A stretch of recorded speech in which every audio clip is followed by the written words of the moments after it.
Hello, everyone.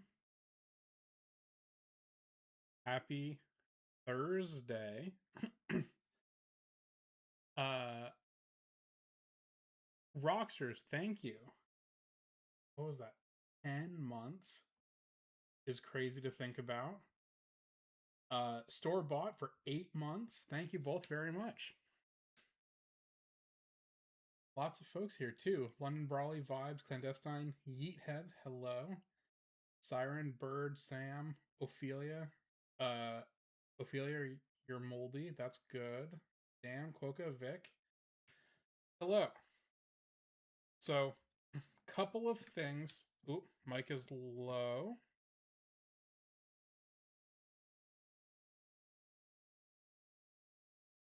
Is this better?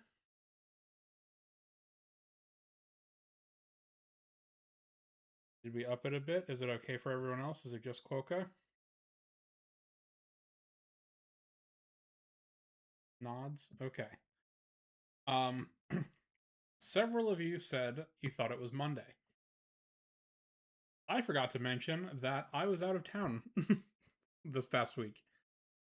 Um, so to answer some of uh the the questions there of is the paper finalized?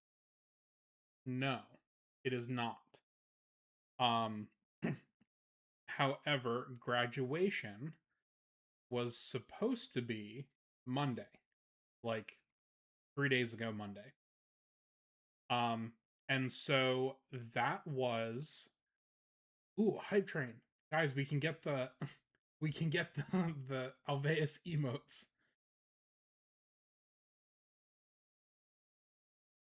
Um so Monday was supposed to be graduation.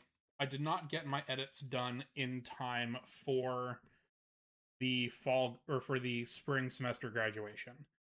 Um I am planning to have the paper done this summer, but then I won't be able to walk and do the full ceremony thing until December. So that's like when the next PhD graduation is. So that's annoying. But I still had tickets to go to Arizona. um they were non-refundable, so I was like, well, I guess I'm going to go hang out in Arizona anyway. So I was there. Midnight Ram, thank you. Thank you for the bits. Um, I was there Friday to Tuesday. I got back at like 11 p.m. on Tuesday night. And it was a nice little trip. It started off so bad. It was actually the worst. Clandestine, thank you. 5 months. My flight out was at 6:15 in the morning.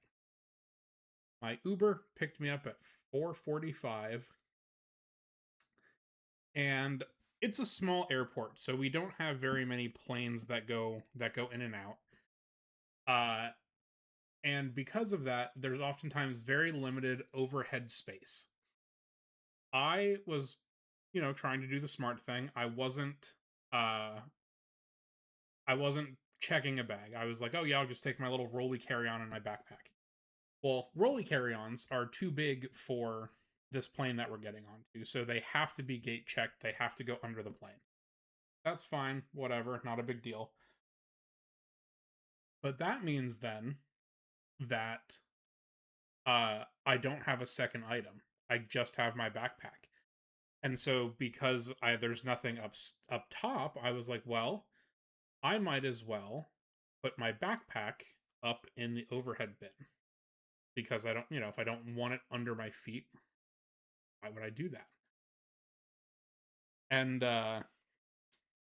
put my backpack up, and as I'm, shoving it in the overhead bin,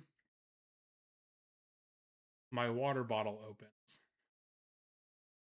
My Owala, the top, popped open, um, and proceeded to spill water all over a guy. all over the dude that was sitting like behind me and to the right. Uh and I was I was mortified. It was it was so bad. Like such a shit way to start off this vacation. Such a shit way to start off the day cuz it's like 6 a.m. And now both me and the guy are just wet for this like 3 hour plane ride. Jump out of the plane directly. Honestly, casual. Yeah, I should have. Marfra, thank you. Thanks for the bits. Um, and the guy was thankfully super nice about it. Like he could have been such an asshole about it. Um, but he was like, "Oh, I'm wearing a fishing shirt. Haha, it's fun. Like we'll oh, sick. Thank you, Clank Sign, for gifting Sam. W subs. And hype train level 1 complete. Very nice, very nice. Um, and we get to level 2 because I need Georgie Walk. I need George March, I need Serval Bop, I need Winnie Huh. So hopefully maybe we can knock that out. Thanks, Tortilla. Um yeah, the guy was super nice about it. Made a joke like, "Oh, like I'm wearing a fishing shirt, it's fine, it'll dry quick." That doesn't stop me from being the most mortified person that was on that plane at that given time. Um, I asked the flight attendant, she gave me like a pack of napkins, and I opened them up and I gave them to the guy, and I was like, I'm so sorry." He was like, "Oh, no worries, no worries." He's like, "I'm surprised they let you through with that though, because obviously you have to dump out your waters and stuff now. But I specifically filled it on the other side of security because I thirsty." And God, it was so bad. It was such a bad way to start off. At least it was only water. It could have been way worse. But yeah, not a great start. Certainly not a great start. Um but after that, it was pretty good. I got to see some of my friends who were still graduating on Monday, so we went out to dinner, got to hang out with them. Um, but most importantly, I got my birds up. Living in Florida in terms of bird diversity is quite different than it was in Arizona in terms of like how easy it is to rack up pretty high numbers. And so this year I was I was like 60 species behind where I was at this point last year. Um, bef- no?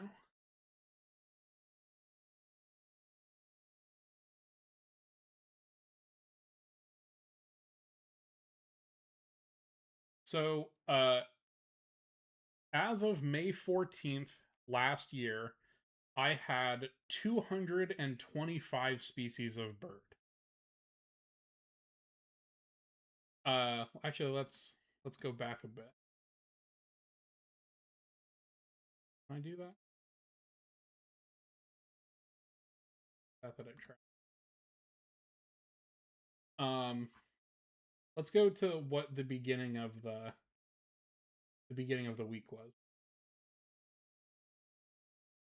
May up to May 10th. So yeah, I was at 225 last year, and this year on May 10th I was at 152.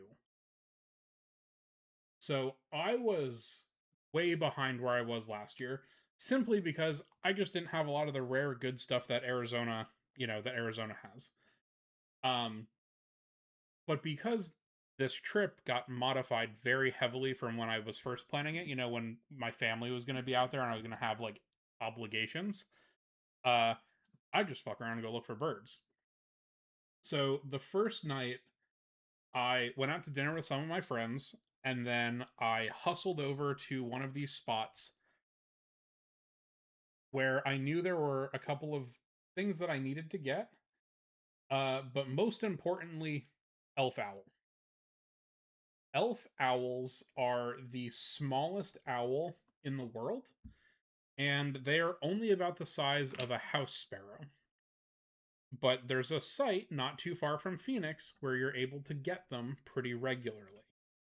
So after dinner, I ran over there and I got a couple new things. But then after dark, I heard it. I heard the elf owl. Um, and that was great. That was like a really nice pickup for.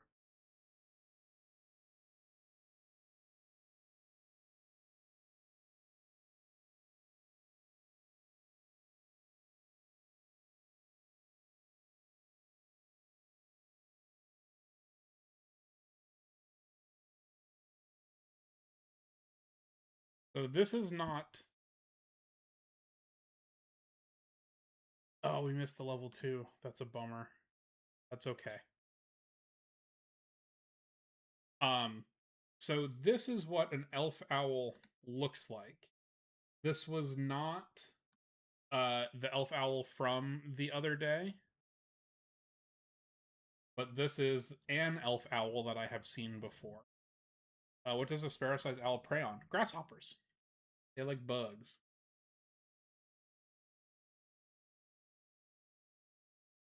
So this is an elf owl. This is what I was going after. And I heard one. I did not see them, but owls are one of those groups that I will count having seen if I only hear them, because I don't really like disturbing them and chasing them down sort of thing. So heard only, fine for owls. Great. I am all good with that. Then that was Saturday night. Sunday, I went and hung out with my old lady bird friends. Um, I was pretty involved with our local Audubon Society when I was there, but I was the youngest person in the Audubon Society by about 30 years. Roach, hello. 9 months. Wow, wow, wow. You get your new badge now. You've graduated to Acorn Weevil.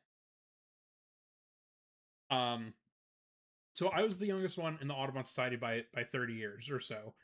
Uh and they were super nice. They were very supportive of me like getting into it. They taught me a lot. Um and some of them came to my defense last month, which was very very sweet of them. But this whole time I've also forgotten to mention I am in a walking boot. 2 weeks ago when I was out and I saw the American Bittern, so like about the time that I streamed last time, and we did like the bird breakdown, um, I sprained the shit out of my ankle. I took a bad fall, and I was just trying to thug it out with like an ace bandage, but it was not working. So, in addition to this, in addition to spilling water on this guy, um, I'm in a walking boot. So that's a pain, and also kind of limits what physically I'm willing to do out in Arizona. Obviously, I want to like get off trail and go look for bugs and do all that stuff, but I'm not gonna, you know, do that in a walking boot. So, my friends wanted to go birding, and I was like, I can't do our normal plan like at this one park because it's a big walking trail. I was like, if we have somewhere like good that we can go sit and hang out and whatever, that's fine. So we did that. Sunday morning, we got up early, we went and we birded this nice little local park, and we actually got some pretty good things that came in. I'd never seen them at that spot before, so that was nice. And then we went out to breakfast. I did not forget because I called Momtomology, but it kind of slipped my mind that there would be a lot of people out for breakfast on Mother's Day. So me and this older woman who is not my mother uh go in for breakfast at this place, and it's fine. It's not a big deal. We get seated right away because we started early. We were there before most of the crowd, but they definitely thought that I was I was her son. Um which was just funny when it came time to pay the check, not a big deal. But then uh Monday, Monday, the friend that I'm staying with has to work and isn't able to come hang out with me. And so I do the logical choice, of course, which is what I call one of my degenerate birding days. And what that means is I get up at about 3 a.m. and I drive down south of Tucson, which is about 2 hours away, to get to some of these good birding sites for first light, like pre sunrise, just as everything's coming up. The birds start to get really active. And then I drive another 2 hours, basically down to the border with Mexico, birding all along the way. And then come all the way back up. At minimum, this is like a 12-hour round trip. Obviously, not all of it in the car, because you have to get out and look for birds at all of these different stops. But it's uh, grand total, it's about 450 miles of driving. So I did just that. I got up at 3:30. I drove. I birded. I drove. I birded. I drove. I birded. I drove. I birded. Um, and all told, I picked up 54 new species, not new, but like new for the year bird species. So last year at this point, I was at 225, and I went from 152 to 220 over the course of this Arizona trip. So I caught up crazy style. uh I got a ton of good stuff. Not all of it, not much of it really was like that rare. It was just, oh, these are things that only exist in Arizona that like I would be very hard pressed to find here in Florida now. So, yeah, I caught up. I'm only 5 behind where I was last year, and I am, I don't know what shit. Um my total for last year was 318. So I am 98 birds away from tying my total from last year, and I simply don't know if that's going to happen. And that's fine. But the trip was well worth it in terms of uh bird diversity and getting to see stuff, and also it was nice to just get back to Arizona. Um that was always super fun. So that was the incredibly long-winded tale of why I did not stream on Monday, because I was in Arizona. Today's actual agenda has two things on it. One, I need nerd help. I have never played D&D before, and my friends and I are doing a one-shot on Saturday. I have general outline of character sheet that I want. Um, we did our we did all of our rolls for all of your different stats and whatnot. Um, but I need help with my like abilities and background and stuff like that. So if there are any nerds that would like to help, that would be sick. I saw a lot of you in chat earlier being like, "Oh, I've never played D&D, but I'm here for the vibes." I don't know what I'm doing either. I've never had to do this. Uh, One shot D&D fundraiser that hit 300 subs. Ooh, that would be fun.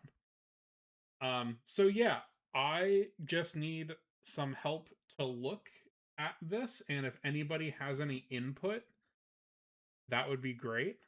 If nobody has any input, that's fine. I guess we can just make some choices. My friend at work, I'm playing with 100 hours in DD. Don't remember, no, 5 16-hour sessions. Oh my god. No, this was a, I was told capping at 5 hours. So it's still going to be a long time, but it's only my first time. Am I doing 5e or 5.5e? Casual, I don't know.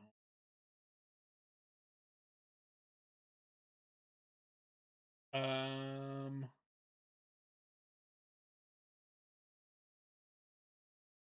I'll show you the, we said you knew a bug guy for World Bird Sanctuary. I've told them. I've told Kelsey already that I would be willing to do that. Um,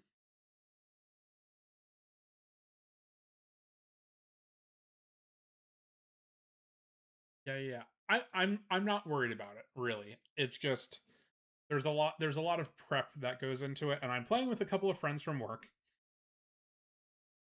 and one of them is going to be our DM, and she is very excited that it is my first time playing D&D.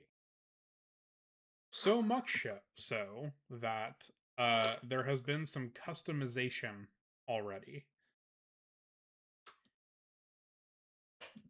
She 3D prints stuff. And so she made this, which cool dragon breathing dice on the front. Really sick dragon scale like reflector pattern on the back. And this is a combo dice holder and dice roller thing. And these are also custom dice. So, a couple of weeks ago, she was like, "Hey, I think my husband would really like this shirt. Can I take a picture of it?" And I said, "Sure." She lied. It was not because her husband would like the shirt. She thought it was just a really good color combo, and so made these like foresty green and bright green dice for me, which is sick. Um, yeah, so she had those, and then there's also a couple of like the uh these like sparkly sets. So this is incredibly generous. This is incredibly generous and super super sweet. Um, I feel pressure to make sure I enjoy D&D now, so I can continue to use this. Um, but so we've met at work a couple of times over lunch to discuss things, which is where we got into the rule sets and things like that, and where I was given the dice roller. So I am just going to share my screen uh and show you the D&D Beyond screen. Um and we'll basically go from there. We will go through and choose things.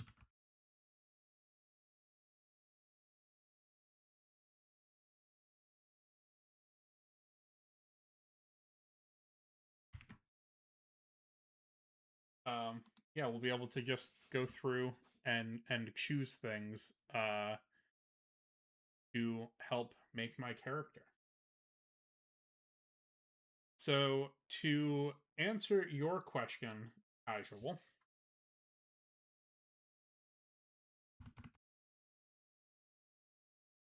we have the 5/5 and the 5 E core rules checked. So I don't know what this means. This is already above my pay grade of Phoenix. Yes, if you can help, that would be great because I've never done this before. So there's a lot of stuff here that I was told that I didn't really have to do. That this was just like all of the set things, and that's fine. My name is Zabris, and I think that's a good fantasy name, but it is also the name of a ground beetle genus. So of course I had to pick this. Differences after 5. Yeah, I don't either.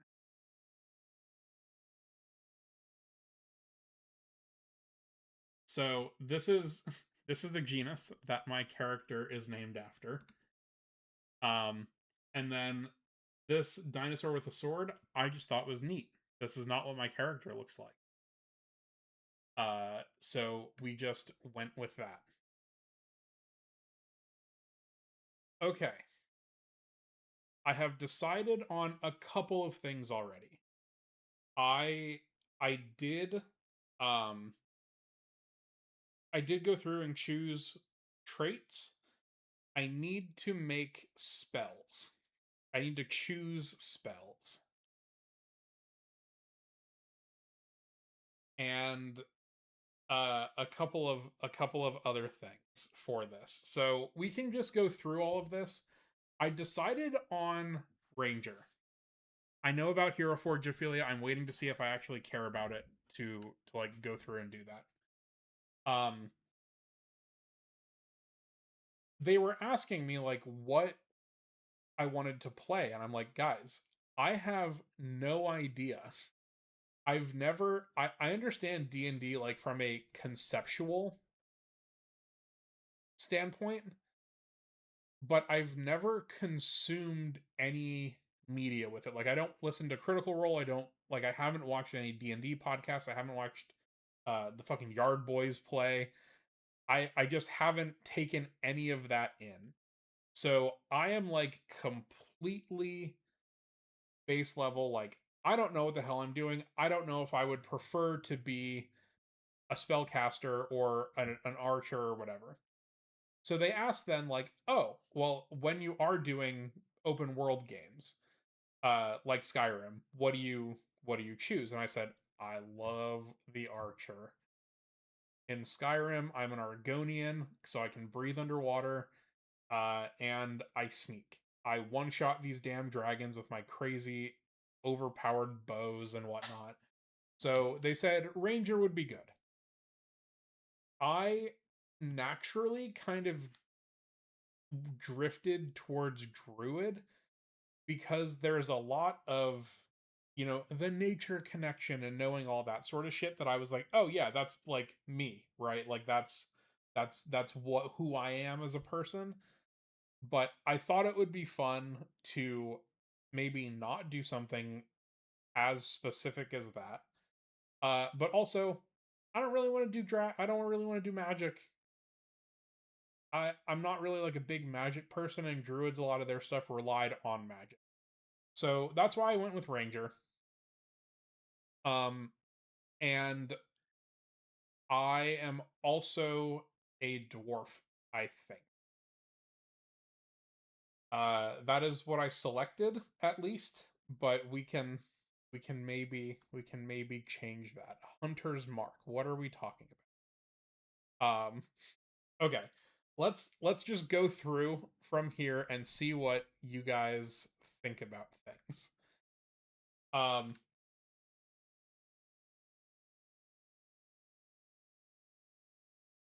I can choose 3 of these skill proficiencies. Um and I went with athletics, investigation, and stealth. I, you know, eh, I think this makes sense based on this really in-depth sticky note of notes that I took when we were learning D&D at work. Uh so this this made sense to me. Animal handling. I don't know the.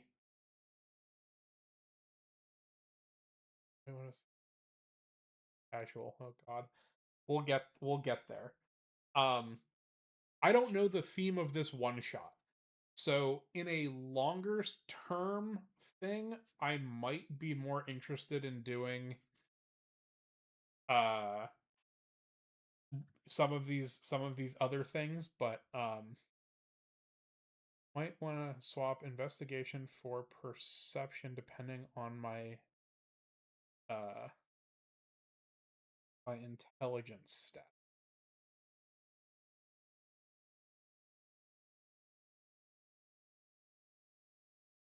Okay, where are my stats? That's um perception is, yeah,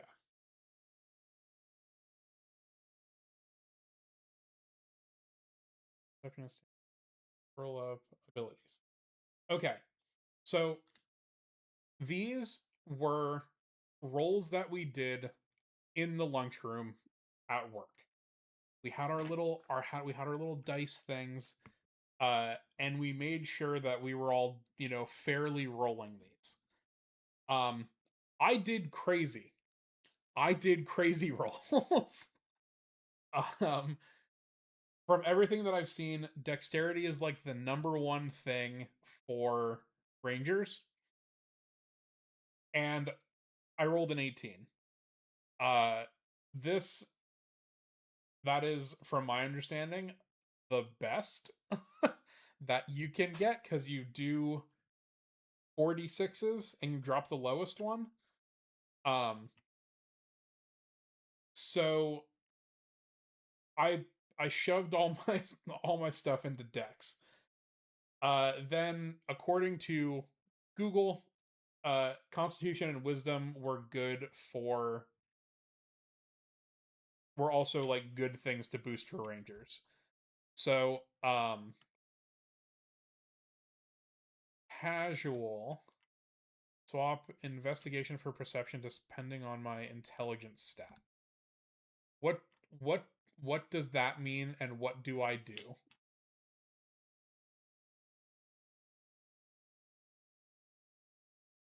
Personality of a box of wheat bran. Okay. Well, you think I just got up to a 0 or plus 0. Get her first shuriken. Yes, Lyndon.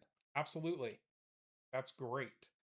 8 is a -1 from what I understand, but there's an ability that I put on that I was able to up my charisma stat to 10. So now it's just flat. Um, one of the other people in my party is playing a bard that has like I think a +3 for her charisma. So as a party, I think we'll be okay. Um, so I'm not worried about that. First fighter start with a negative charisma modifier. So okay, based on this casual, should I swap out the perception like you were saying earlier? Because my wisdom and my intelligence are just one off. Jumping Spider Multi this morning. Congratulations. Very excited. Athletics for acrobatics.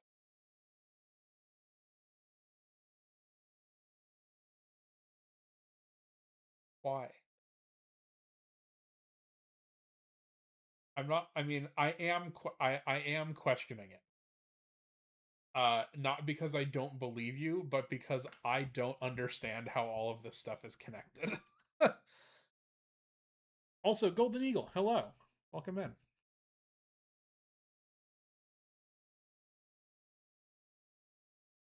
Charisma is often my dump stat. Oh, well. We'll see this. I yes, the skills are based off of the numbers. I I've got that. but what would be the benefits for athletics versus acrobatics? Um, well, I guess athletics is based on aha. Athletics is based on strength, while acrobatics is based on dexterity, according to my handy dandy notepad.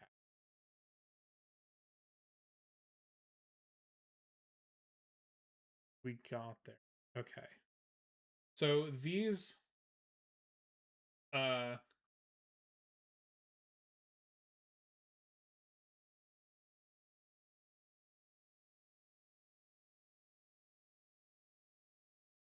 and much more section is wisdom based versus okay.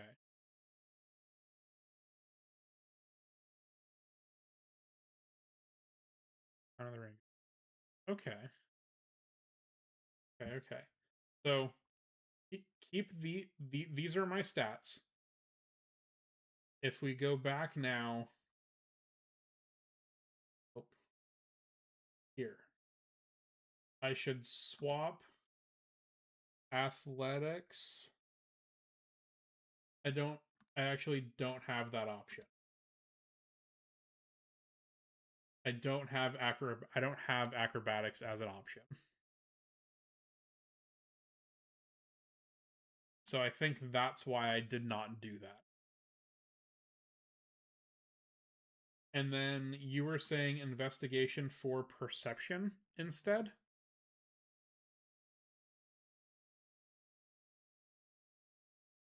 Wisdom skill, use survival.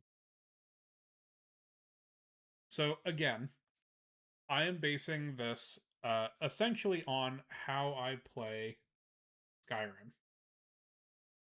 And in Skyrim, you get a bonus for being stealthy when you're archerying.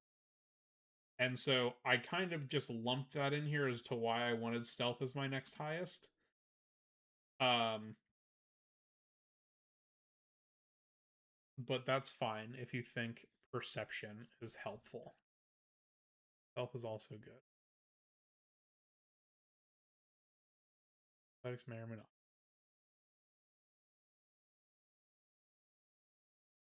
So casual, I'm relying on you here. What do I do?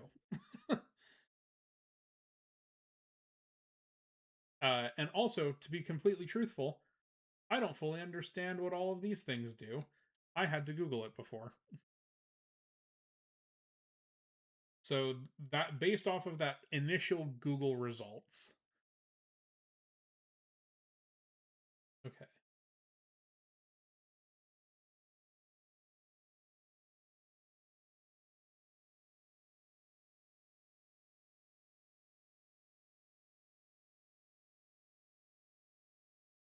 Okay, that changed something.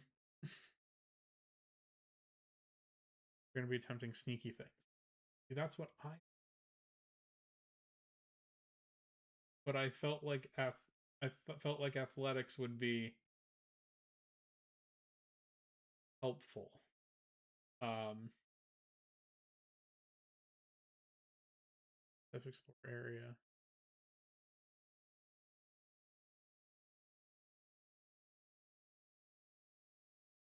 You have to pick one that's more you. Mini Pro. I don't know. I have no idea. I've never played.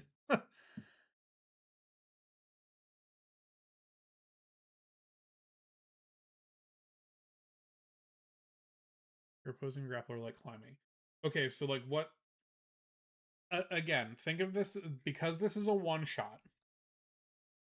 I am not preparing in like the long term for that sort of thing, which is why I didn't initially have survival selected. Because in the scheme of things, we're not going to be going for a very long time, which I think is why I initially had stealth, athletics, and investigation.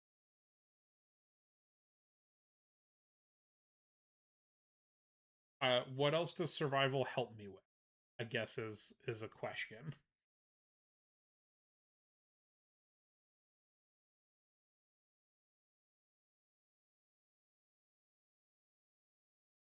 You know if the one shot's going to be combat heavy. I do not. Rival is Boy Scouts. Okay. In there. Threaten Boy Scouts, he survived. Marie, thank you for hydrate.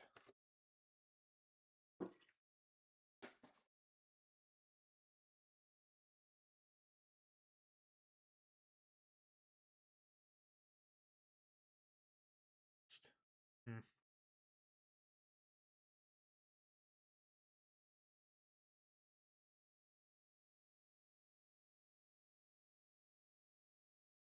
Originally has.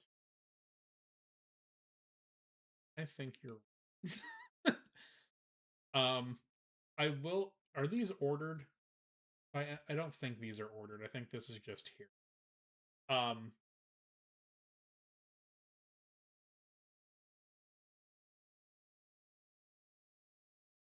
the order doesn't matter. Okay. So I will switch out the perception or the investigation for perception. Just, you know, that's fine. But I think I do want to keep these other two just as I don't know, because this is what makes sense first. See, the thing survival general survival skills, tracking, foraging, finding water. I don't know how much of that we need to do if we're just doing like the one thing, you know? In a longer in a longer campaign we might I might go that direction. Uh but right now I think these make sense for me. Thank you, Casual, for all of your suggestions. I think this is and an approval. We're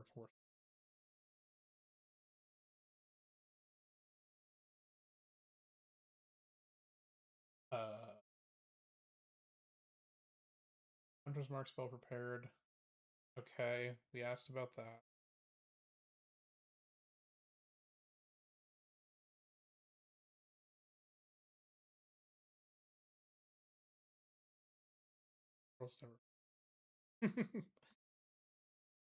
Weapons mastery. I decided to go with a longbow because that is the ranger type thing that I was planning to go do. Uh, more solid. Yes, exactly, Marie. That was kind of my thinking with it too. So longbow again, archery, kind of going with the stealth thing and the distance thing. I like this, and then I figured I should also have some sort of melee weapon, and the hand axe with Vex, you get advantage on the next turn. So I picked those. I'm I'm just gonna keep those because I think doesn't do a ton of damage. What do you want? Casual. What do I pick? Also, there's guns. That's crazy. I didn't think there were guns in D&D. I just roll up. I'm like, brah.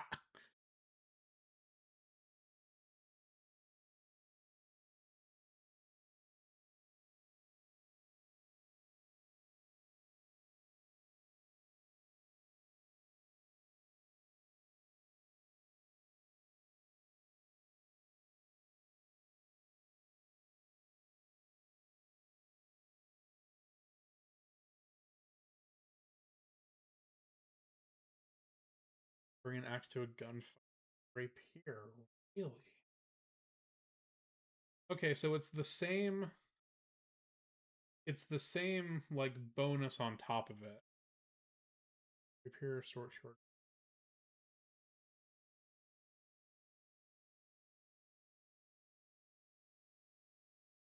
How do I? Does it tell me how much, how much damage they do, or is that only based on rolls and it only this only tells me like what the extra bit does?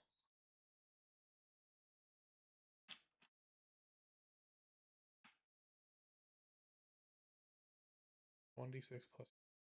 Okay. Oh, so my I Hand X is 1d4. Okay. Okay, so 1d6 plus my dex modifier. That's anything on a normal 6-sided dice plus, because I have an 18, my dex modifier is 4, right? I think. So, okay. Short sword. I'm okay with that. This changed. Something in here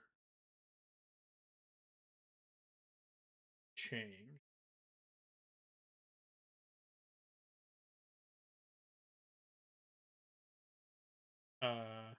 The last drop down.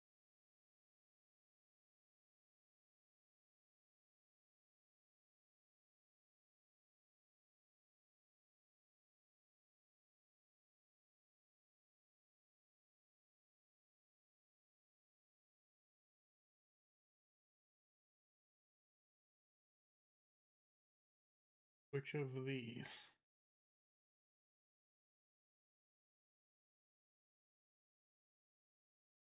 In if we're thinking that athletics might not get used that much, and my whole thing is to like make it's crazy. I can have athletics here and pick survival. Can I do that?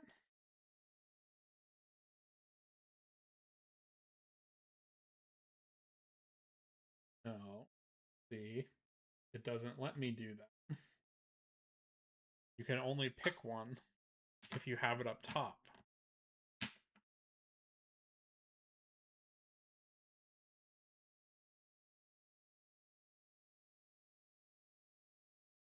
Okay. Perception makes sense, but now I still want to go back up and change.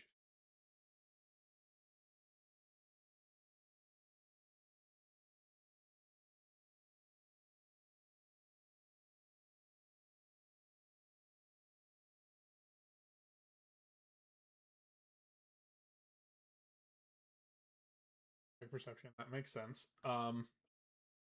Do the languages matter? I don't really.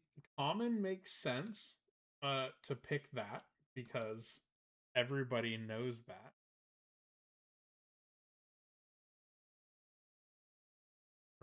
What is a more common language then?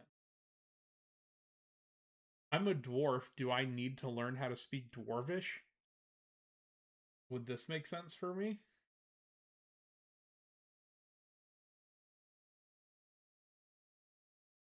Probably should know dwarvish. Yeah. Okay. My rate stuffed. Well, we can maybe come back to this if we need to.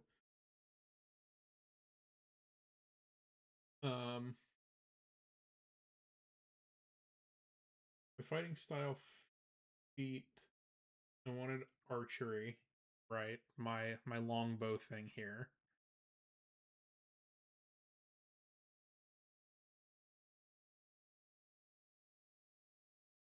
And then yes. This is where I can still do bug stuff. Formkeeper gets me something. And I don't really remember what.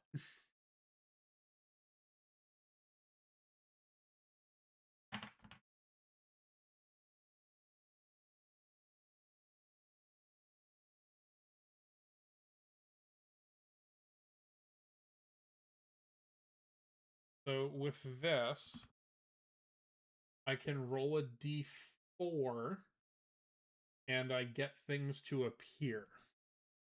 And they can either be swarming insects, which solid, miniature twig blights. I don't know what that is. Fluttering birds. We just spent the first half hour talking about birds, so this kind of makes sense. And playful pixies. So this is kind of neat. I think this is a fun subclass for me to have. Because it does, it kind of keeps the bug theme without being super over the top with it.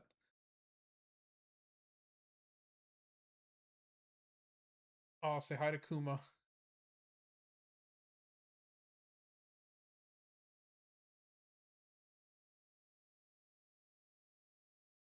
Trailer dog. All right, everyone. Oh, that explains it right here. Duh. Keeper magic. Not a big deal. I don't think we're leveling up that much. Um, this is where I needed the the upping in my charisma score because I had the -1 since I rolled the 8. But I was able to select this ability score improvement and put both of them into my charisma, so now I'm at a 10, which is just like a flat, you know, no advantage or disadvantage there. So I kind of evened out my one bad stat with this. Um, so that's my class stuff. But then, well,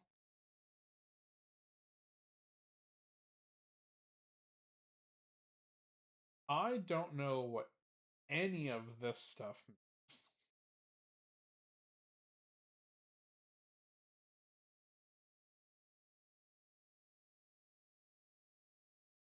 I don't think I'm going to go through and select all of these and go through all of this. If I have a bard for talking, I can bump dex. Well, I do have a bard, but um, yeah, filling this out. I don't really have this. I haven't made a background for my character yet, but I do need to choose a background. Uh, and I don't know. You choose the origin.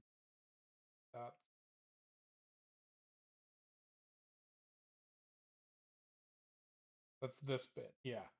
Um, are there any good ones? Pickle. Thank you. Daily dose. Thank you. Thank you. Thank you. Before the adventure. Yeah, but do these change anything?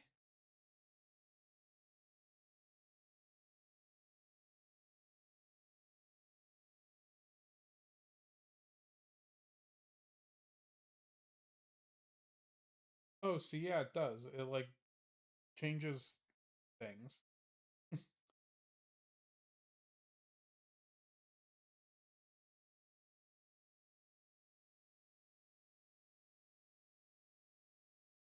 Okay. So what do we got?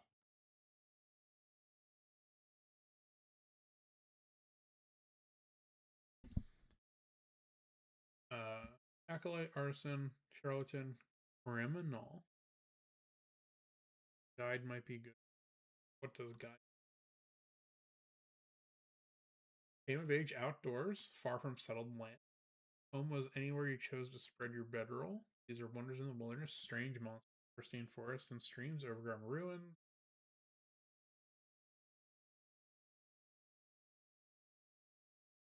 Yeah, this seems solid.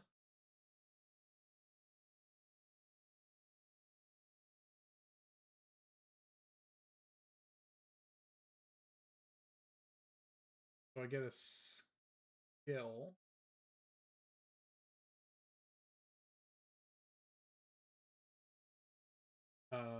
Acrobatics we said was like maybe not. Animal handling, no. History and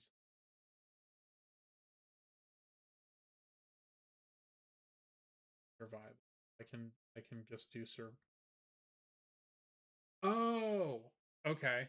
So, hmm, I see what's happening here. Sort of, maybe. That I could get investigation back.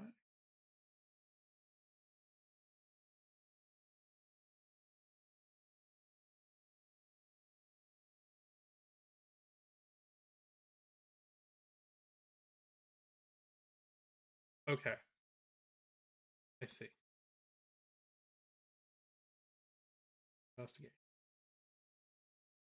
Solid. So now I have the original set that I wanted, plus uh plus the perception that you had suggested. So this seems solid. Um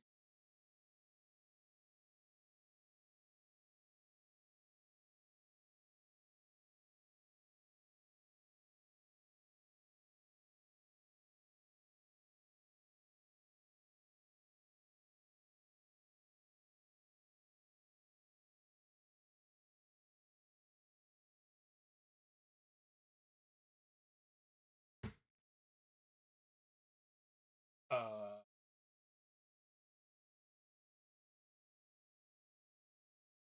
so intelligence, wisdom, or charisma is my spellcaster's ability for this feat's spells.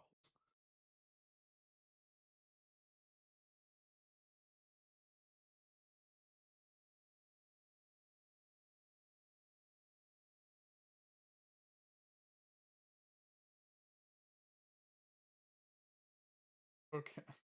This is the weeds. This is the weeds where I was like not sure where to go earlier. No, Ophelia, I have no idea. He's just a dwarf.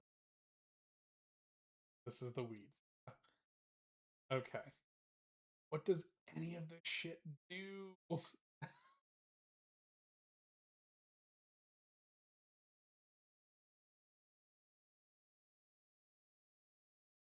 This is like the problem, right? Is like this doesn't feel like it explains much.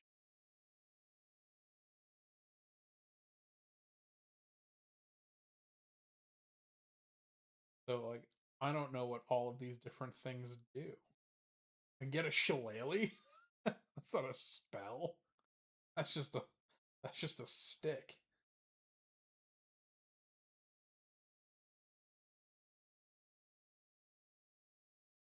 Okay.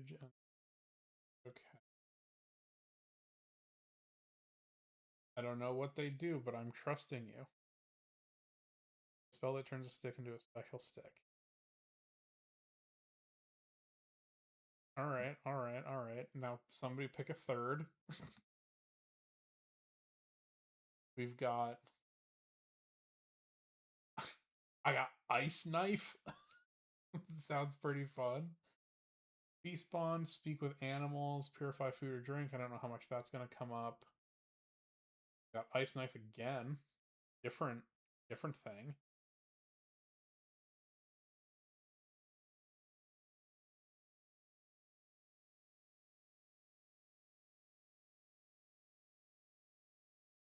Trust casual or close your eyes and point. I trust casual. I would trust casual with my life. I just but I know casual's busy. The dog trying to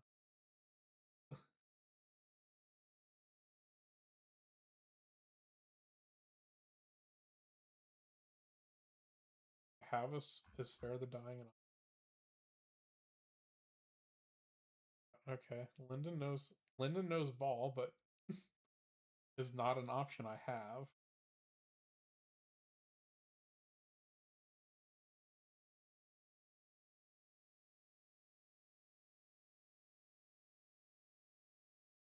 In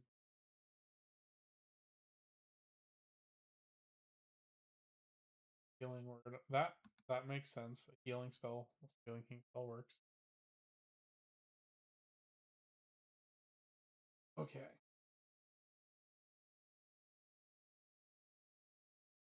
Okay.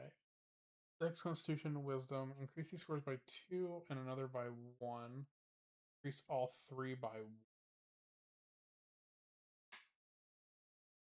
I don't want to be a healer, Ophelia. I want to shoot arrows into people's face.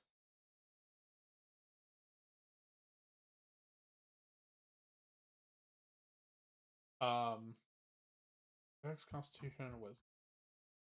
Why? Dex is 18. Constitution is 15. It's 40.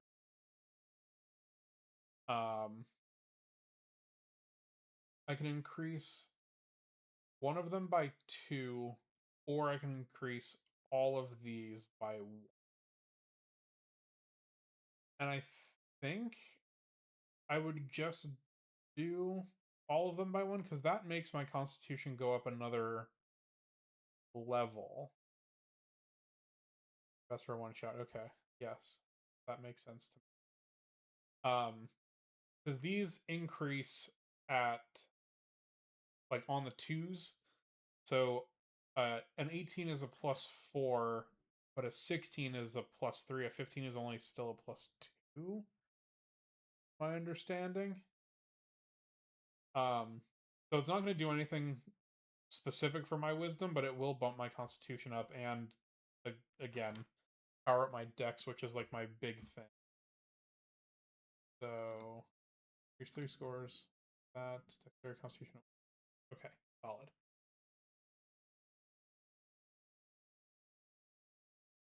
Don't you have to do anything for bonus? That everybody is saying a lot of things right now.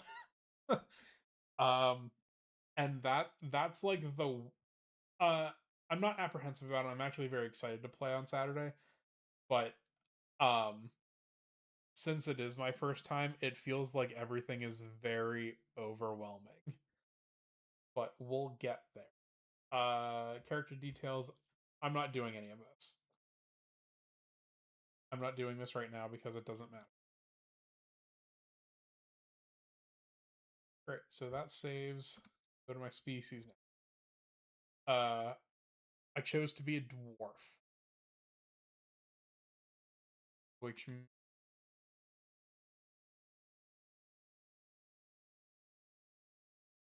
uh I liked this one because of the inherent dark vision.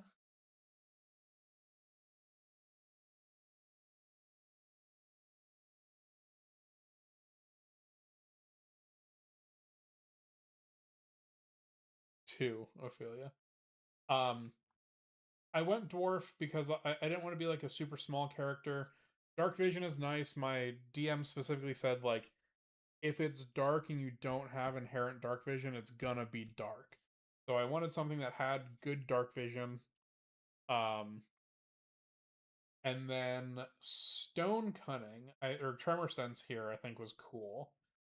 Where you can sort of like see through walls with or like see things that are out of your vision range, but you can like sense them through vibrations in the ground. So I thought that was kind of neat. So I chose dwarf for this. This kind of just breaks down all of that stuff. I did realize that when I did this initial, oh, what?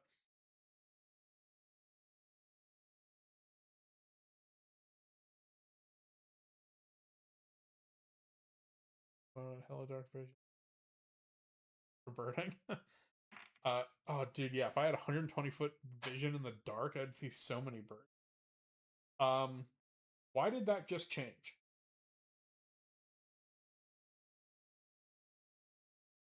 I had I had wanted dwarvish and common, right?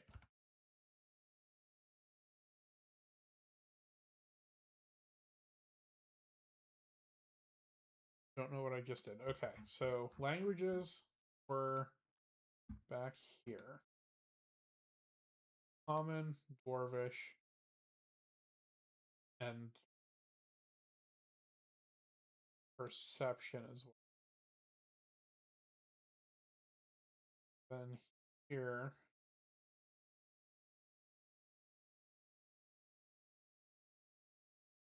why can't I see common and dwarvish? Everyone has common by default. Okay.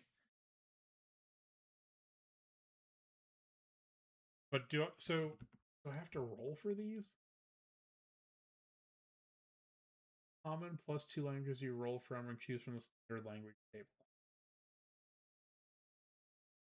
Okay. So I need to roll these. Wait, it says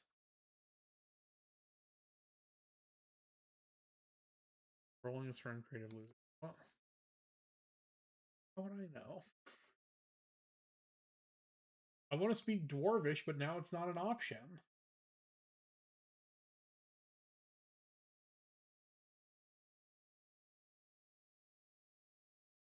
Why can't I pick Dwarvish anymore? I know Dwarvish from the other page. So I'm gonna be up to like 5 languages, is that right?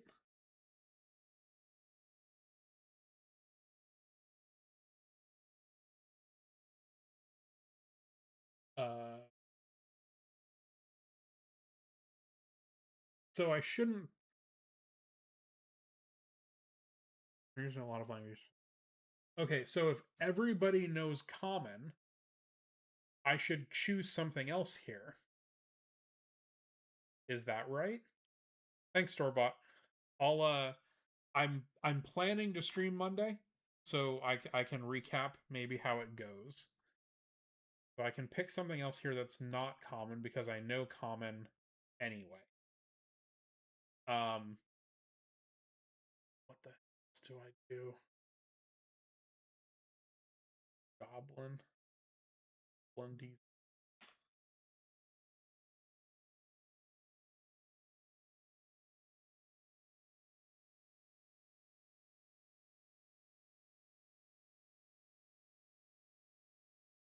Can't do that. Okay, so I pick Goblin. Now I get 2 more.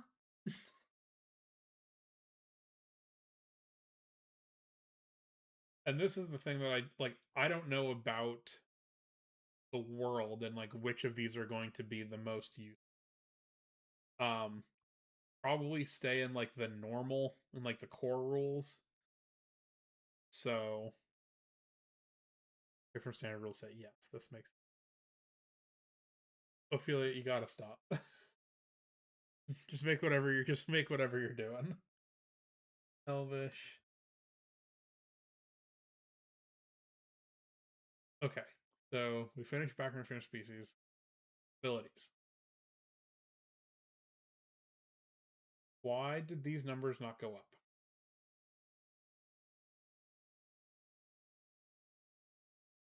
Oh, ability score increases.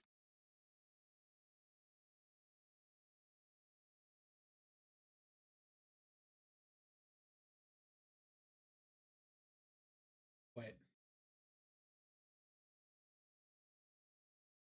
Did it do this already?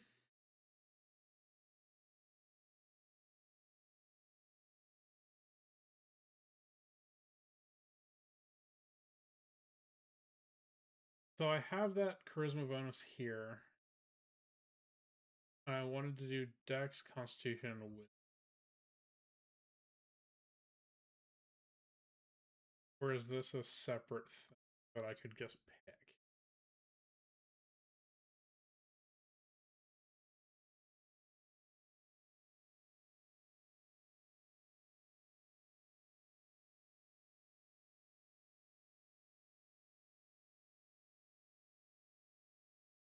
So my Dex is at 19 plus 4. Instead of Dex because my Dex was high already. Okay, this makes sense.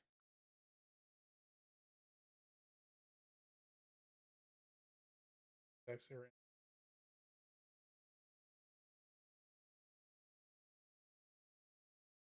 So I should only do. Should I switch to the 2 score increase? No. Okay. Or got it. Okay. 12 plus 1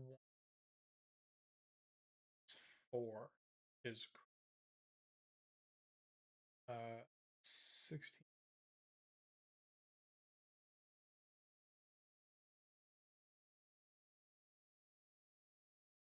You know, I'm all right with that. Oh, Nora, hello. We are making DnD.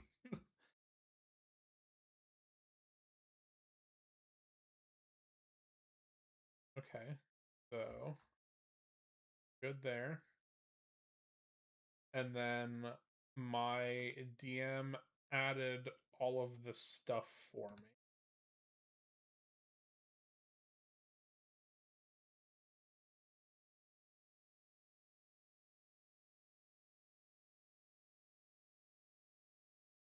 Oh, Ophelia, this is your character. Is it okay to show that? I mean, you linked it. It's fine to show this, right?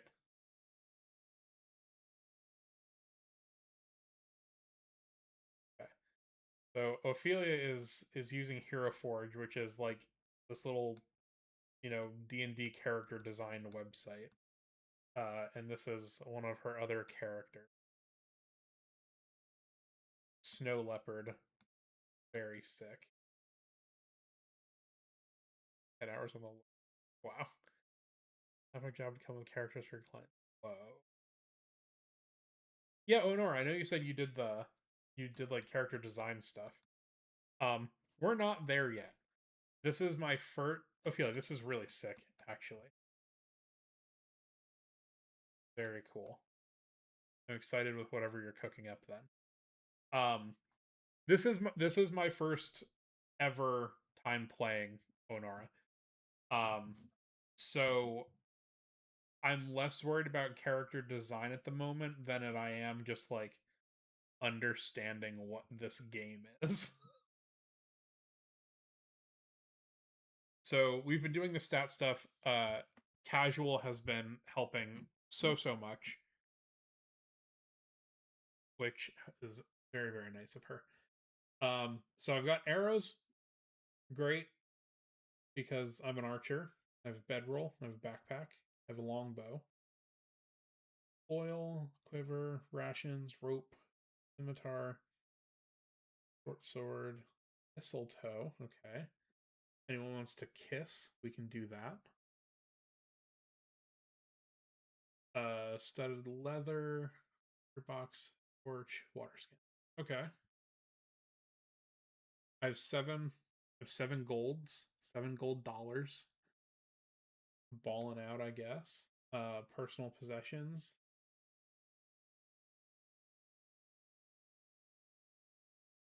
All right. Is this it? Are we done? Ooh.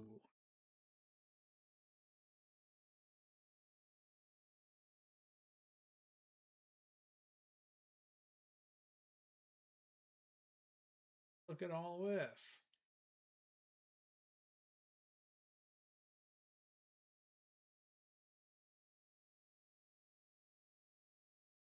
This is so much. 1d8 plus. Okay. 6 plus 4. You have two two hits, 2 damage. Just punching. Uh, Overwhelming but kind of neat. Click it. Oh,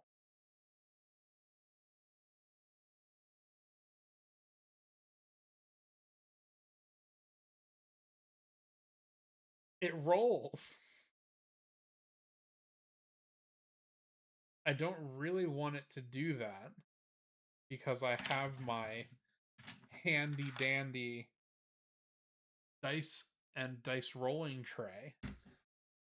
But that's cool to know. That's cool to know that that does that.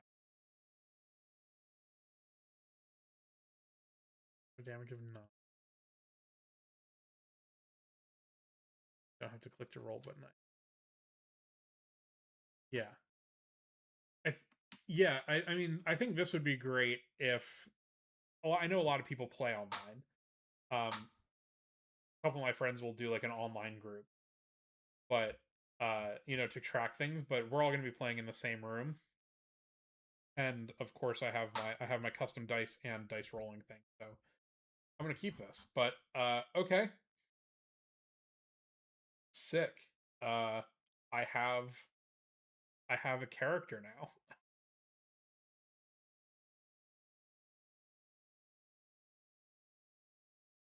dodge, duck, dip, dive, and dodge. We forgot spell. I thought we did spells.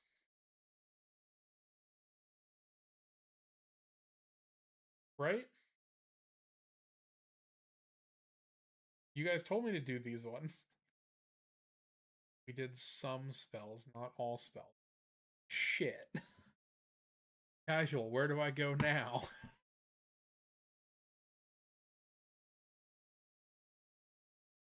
Those are spells I get from my background, but I can still learn more, is that what you're saying?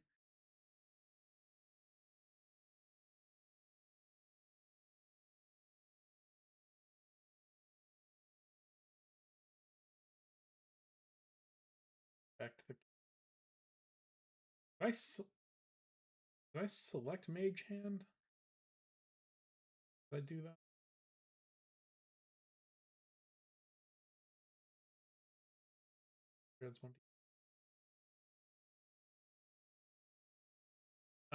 Back to the character sheet stuff.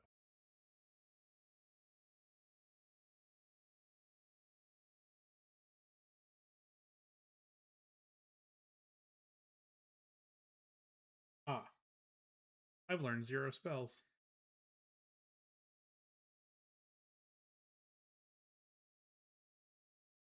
Holy shit.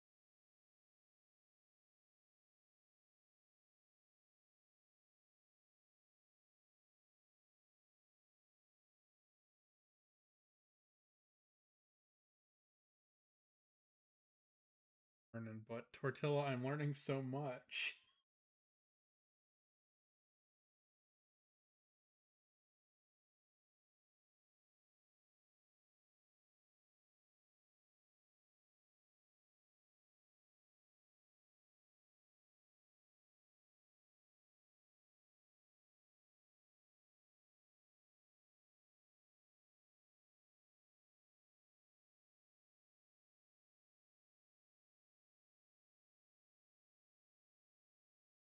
Think with one beast that I touch that is friendly to you or charmed by you.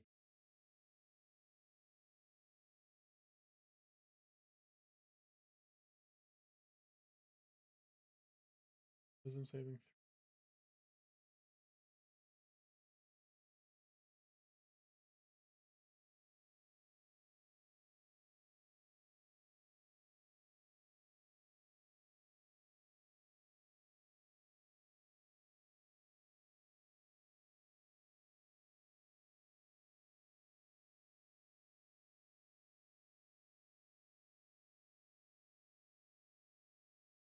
That one's. We wanted Hunter's Mark, right? I thought this was one that I just had inherently.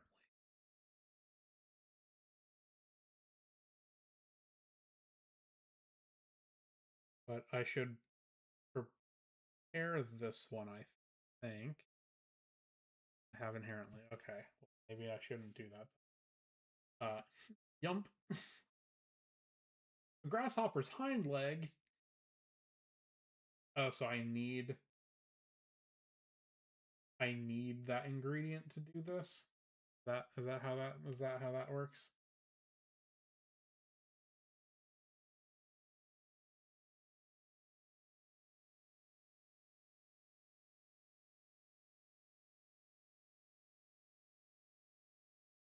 Such a willing creature. Can I jump? Or does it have to be something else?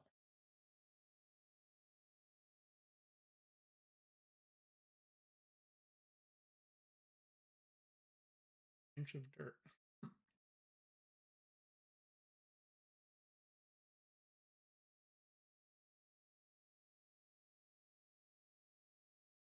Uh, one bonus action which you take immediately after hitting a creature with a ranged weapon.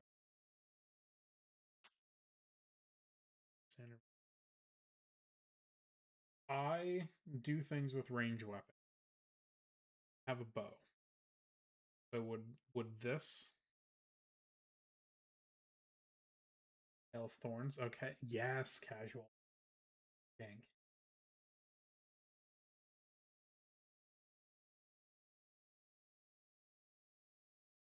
Move animals. Snare. Any creature with a weapon, just at all.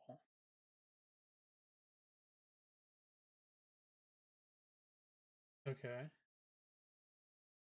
And a ranger and cat with animal.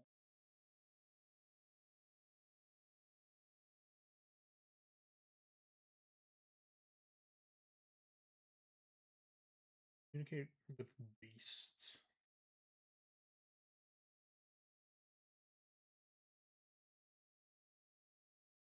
Patients and monsters received within the. Okay, so speak with animals is different than.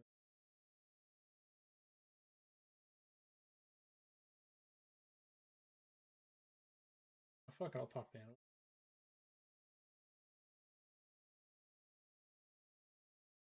Oh, yeah. Can I just prepare a bunch? I think three seems fine, right? Maybe character sheet. Get two more.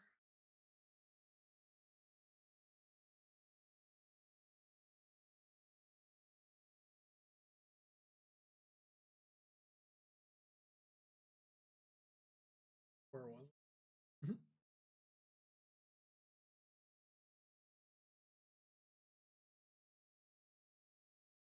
uh,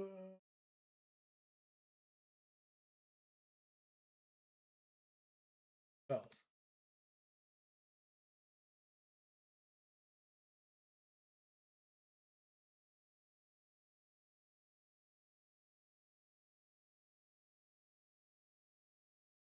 All right, I get two more.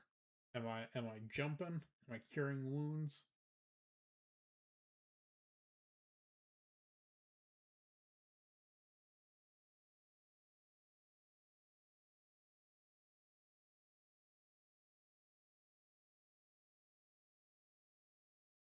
Sure.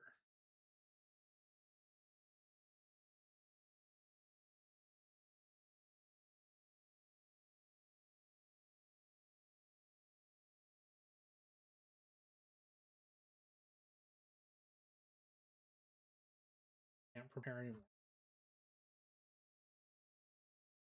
Now got my character sheet.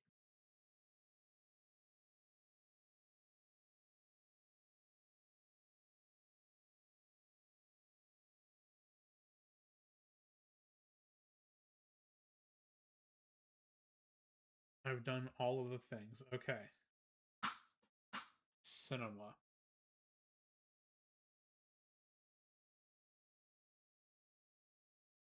All right. I'll let y'all know how this goes. I'm excited for it. I think it's going to be fun, but is also, it feels just like a uh Golden. I rolled an 18 for that one, and I had a modifier, so I was able to bump it up. My coworkers are 10 and 8 years old. Sometimes these ones make me feel like they're 10 years old. Some of them might be watching the stream, and if you are, hello. I did not mean anything offensive by that. Just that you guys are younger than me, and never let me forget that. Modifier and some other stuff. Yeah, so because that option was to uh Golden, that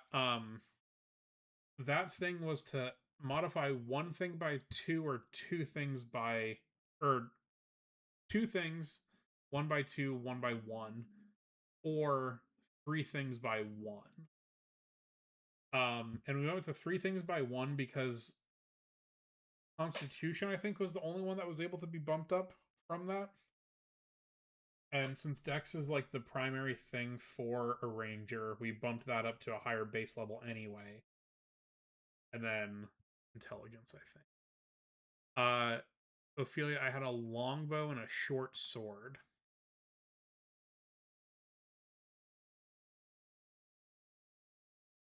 Yeah. Yeah. Okay, cool.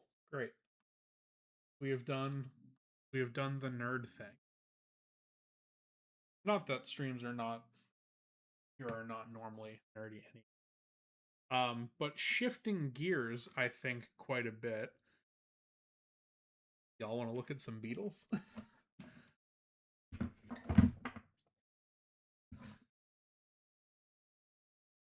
Past 2 a.m. Oof. Good night, midnight. Good morning, I should say. Sleep well. Thanks for hanging out. Was fun. Special.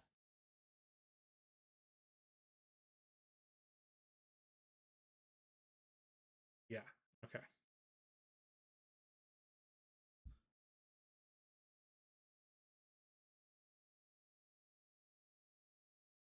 All right. Yeah. So shifting gears. I have Beetle.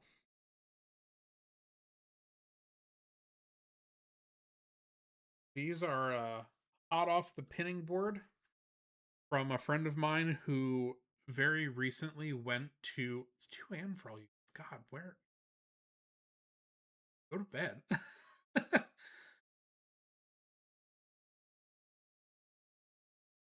No, casual. I appreciate it. I think trying to do it with full chat would be like way too many cooks in the kitchen. So I'm glad you had the expertise, and I trust you for that. So New Jersey, fun. Um, but yeah, so these are all from French Guiana. A couple of friends of mine went um a few months ago. I think it was back in January. Yeah, January 9th to 22nd. Um,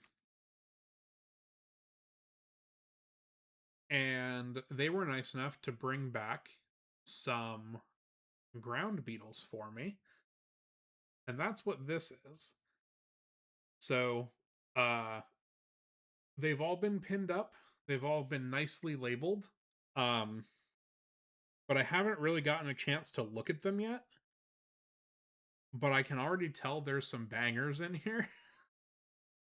There's some real good stuff. So, my plan is to sort them out, at least sort of. I'm going to identify them in groups. So I'm going to take them out of here. We will look at them under the scope, and then I will move them over to this little board so they're all kind of in order. Um, and for you guys, we'll just get to see some of this cool stuff from French Guiana. French Guiana is in South America, so just north of Brazil and east of Suriname. So interesting area that I've never personally been to, but I now have specimens from, which I think is pretty sick. Moving to North Carolina in a couple months. Ooh, that's exciting. Accept an offer on a house. That's even more exciting. Congratulations. Birds and native plants, but we will have more. Yes, North Carolina is phenomenal for birds. Um, I did a family vacation there a while ago, and I picked up a lot of good stuff. Um, I I think I have a different perspective on this than a lot of people, but I've moved around a lot. I'm from Pennsylvania originally, and I lived there for the first like 17 years of my life. I moved to Florida. I was here for 4 years. I moved to Kansas. I was there for 2 years. I moved to Arizona. I was there for like 5 years. And now I'm back in Florida. And so I've gotten to see lots of different parts of the country that I like never thought I would live in. Never really had ideas that I would ever live there, right? Like who thinks they're going to move to Kansas, right? But as as much as it was something like not expected, I've always really kind of liked the process of uh let me rephrase. I absolutely despise the process of moving, but once you're there and you get to explore like a new place, it's so much fun. Um and so yeah, I mean, packing and actually like physically moving and stuff like that sucks big time. Yes. Yes, the adventure is great. The process is shit. I 100% agree with that. So, exciting that you're going to North Carolina. Lots of cool stuff there. We used to do family vacations in the out say the Everglades, that's incorrect. In the Outer Banks. So I've spent quite a bit of time there. Uh, but yeah, exciting new biology stuff. Two kids and a dog and a cat. It'll be good eventually. Yes, once you get all your boxes unpacked.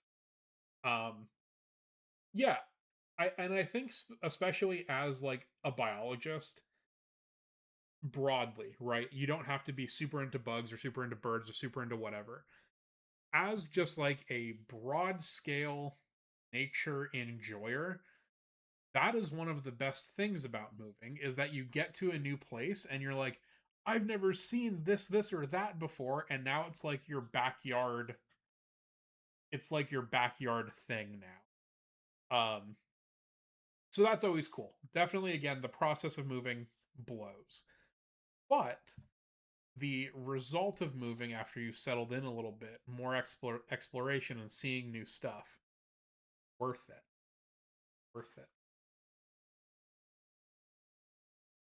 Moved from New York to Minnesota. They bought an old Greyhound bus, cheaper than a U-Haul, and I could bring your cats and fish. You can. I mean, I guess you could just buy a bus.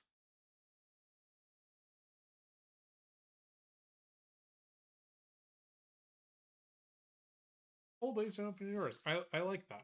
I like that a lot actually. Um, yeah, granola. It's an interesting process, and it's not something. Again, a lot of people don't look forward to it because the process kind of sucks. But uh, I feel like I've gained a lot of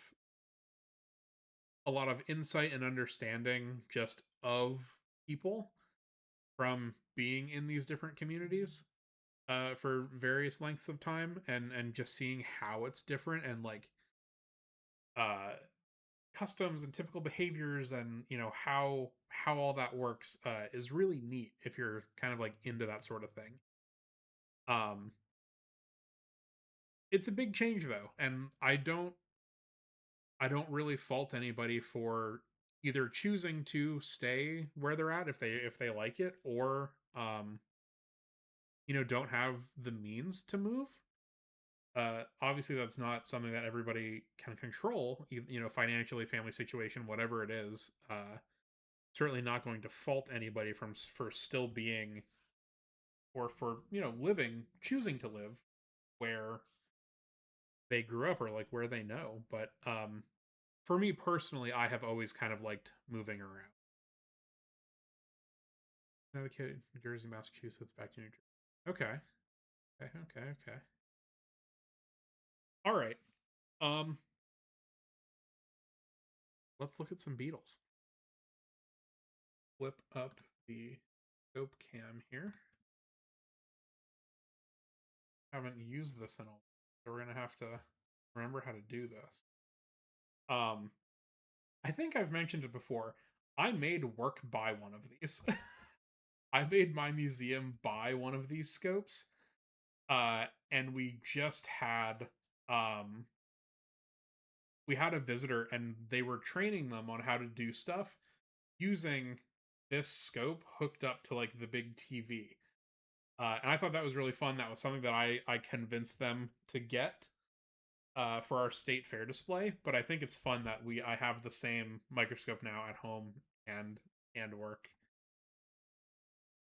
My hatred is based on the fact that I had 20 different addresses before 19 years old. That is crazy. I didn't move a lot as a kid. Um, I was in one house basically my whole childhood, but then right before high school, um, we moved across town to move in with my grandmother who had lung cancer at the time.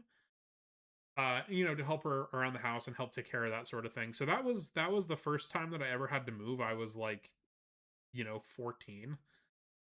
Um, and it was fine. The only thing was it moved us out of my like home school zone. So I would have been going to the crosstown rival high school and simply could not be having that. So we used my grandparents' address and I like lived with them when I was in high school and like all my school mail and stuff went there. So I would be able to uh stay with like my group of friends that I like quite literally grew up with. Uh would never go to the rival school sort of thing. One elementary school, one middle school, one high school, and one college. Yeah, me too. Um Grad school is different. I moved around a lot after that. But yeah, growing up I didn't move very much. It was just that one move and it was a real panic before we figured out what we were going to do about the address thing because I was like, I'm not going to the other school. I would never. Because it was like, a bit of a legacy school. My dad went to that high school. My grandmother went to that high school. Um, and like I said, all my friends, like the kids that I started going to kindergarten with, and then eventually graduated with, um, we all went up together. 7 elementary schools, 2 middle schools, 3 high schools. Oh. Portilla, you're so interesting. Every time you say something else like tortilla lore, it's good. One childhood, 4 college, 2 adult. Oh, moving around within college, I don't even count that. Um,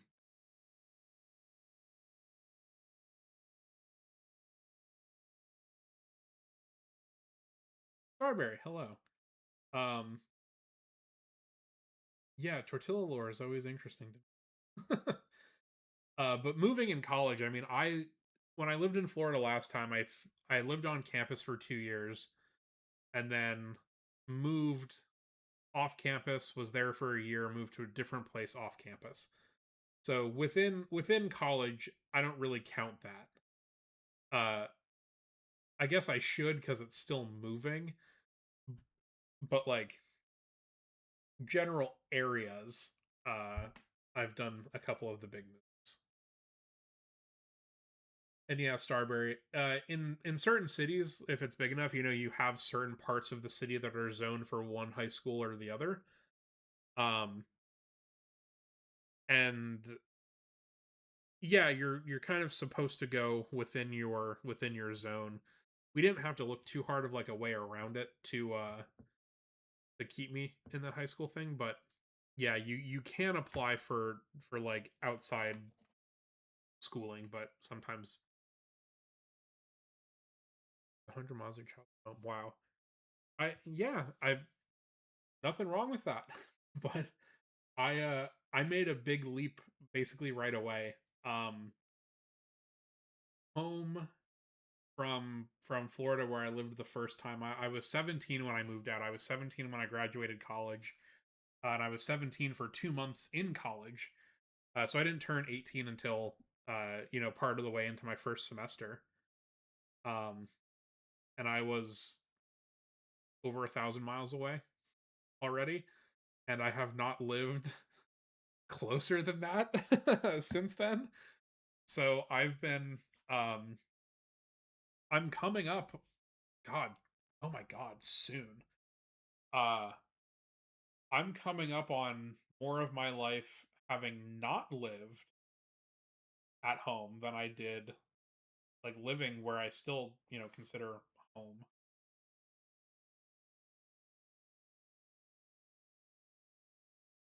Or all the time my kid moved away at 17. I think Mom Tomology cried quite a bit. I definitely think she did. Because I'm also the only child. Uh, and I'm a delight.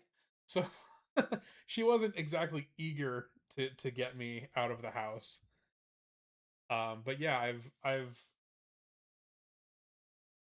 as like a real actual functioning adult, I haven't lived closer to, my original hometown than like 1,000 miles.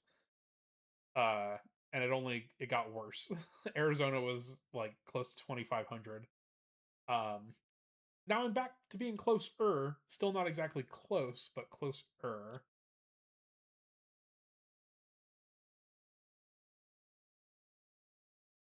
Thought you guys were still in high school at that age. Am I wrong?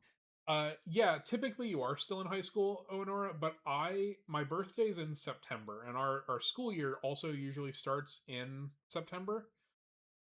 So I was ready to go to school, but I wasn't like officially allowed to go to school. Um, because my birthday wasn't for another like 2 weeks or something silly like that. Uh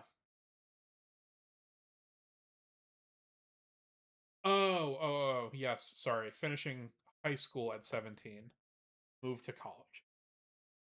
But I did start school early. I started school technically when I was 4. I was still 4 for 2 weeks of my first, uh, my first year of going to kindergarten. And I don't remember this.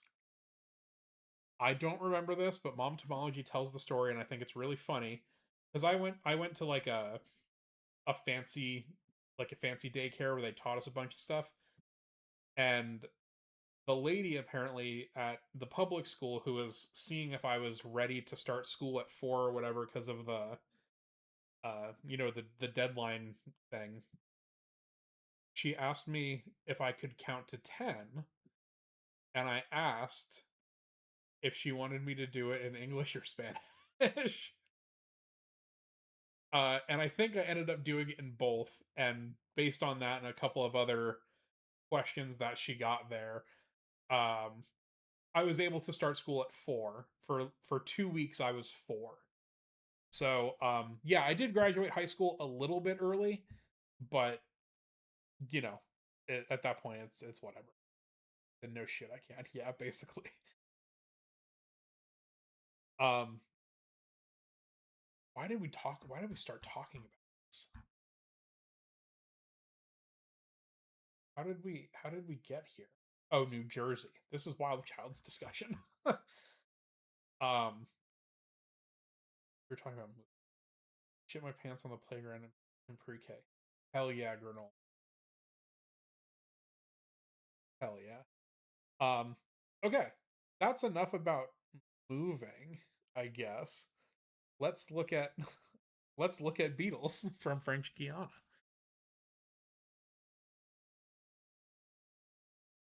Back.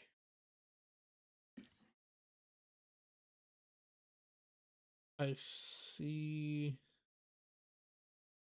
Okay, this will be a good theme here to start with.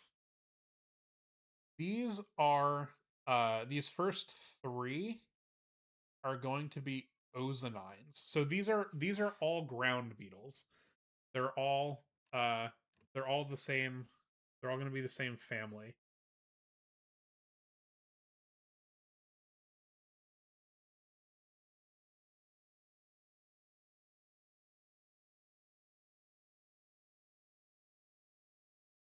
There we go. Evan and I were 2 different children.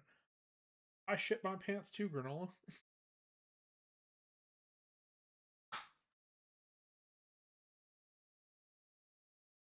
So these are all going to be ground beetles here in this little box. But I'm gonna kind of do my best to sort them. Like I said, roughly kind of based on what I can see. I don't really know the French Guiana things super well, but this is a rather interesting group.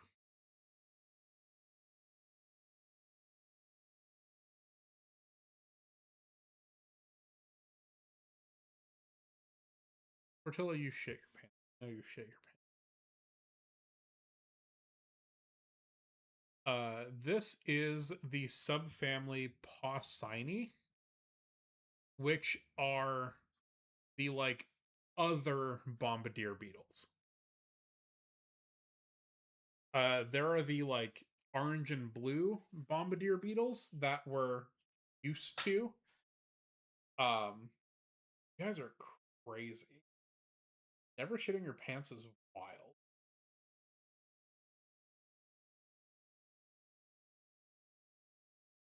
We're we're in May.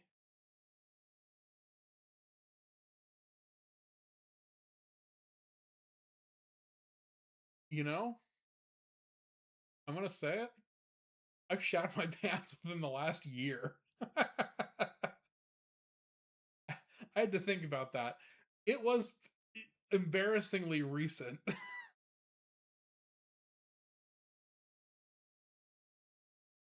Who hasn't? Apparently, Tortilla hasn't. Apparently, Tortilla hasn't. Anyway, uh, no, there's no. I mean, it's not ideal, right? Nobody's aiming to do that, but like, shitting your pants happens, man. Guys, Tortilla, Tortilla. Oh my god, you've prompted an unskippable cutscene of a story. Um, Passed out while at work, woke up shitting your pants. That sucks. That's rough. Public danger, biting. Okay. Yeah, so Tortilla has activated an unskippable cutscene. Something that you guys have to know. I worked at an amusement park through high school and like early college. And I started there when I was 15. But there were lots of people there that worked like that were it was seasonal, right? So you could work um through college, or even adults with regular summer jobs or whatever, they would come back and they would work there. I have a friend. We are not talking about adult turds in amusement parks, even though there could be many stories of that as well. um I'm telling you specifically about a friend of mine who uh started at the water park a couple years after we did, but he was older than us. Um at at that age when we're like 16, 17, uh 25 was like ancient sort of thing. And I think that was probably about the spread. I think he's like 7 or 8 years older than I was. Um oh god. And this guy's just such a character. I still talk to him. He like friend is not in quotes. I like this guy still. But quirky is the best I can say about this guy. Um kind of out there, did not act 25, uh and had a couple of very interesting run-ins with poop stories. So, first of all, he had a propensity for recording his farts. And he would name them. He would name them different things. He had titles for these things. And I don't know how long it was, but it was not very long after I met this guy that he was sharing some of these with me.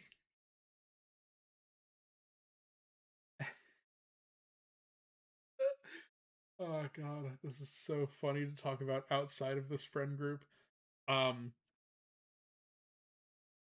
he had he had one that was labeled extremely ew number 2. And it was just like it was the worst, like wettest sounding fart you've ever heard. Oh my god, it was so funny. And it wasn't called extremely ew number 2 uh because he shit himself or anything. Like, it wasn't a number 2 joke. That was just the second one that he categorized into the category extremely ew. There were other categories. It was the second iteration. Yes, correct. Um so this is the kind of this is the kind of person that we're dealing with here. Tortilla, the thing that you said to spark this story was, guys, poop goes in the toilet.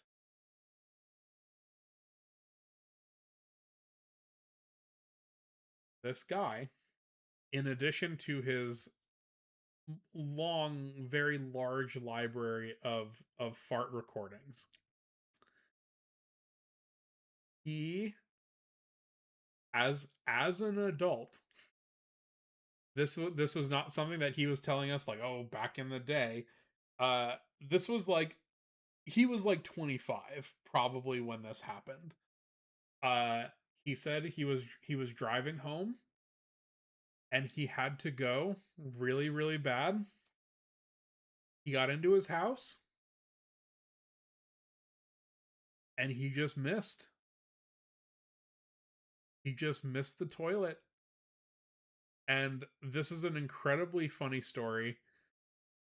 Just with the imagery. There is a picture. There's a picture of this where there's just a turd like lying artfully against the base of the toilet. It wasn't like it would be worse if it was. I don't have the picture, Ophelia. It's been years since I've thought about this. I bet I could find it. I could text him right now and he would send me the picture. But I'm not gonna do that. I do have some limits. Um but yeah, he missed the toilet as like a 25-year-old man.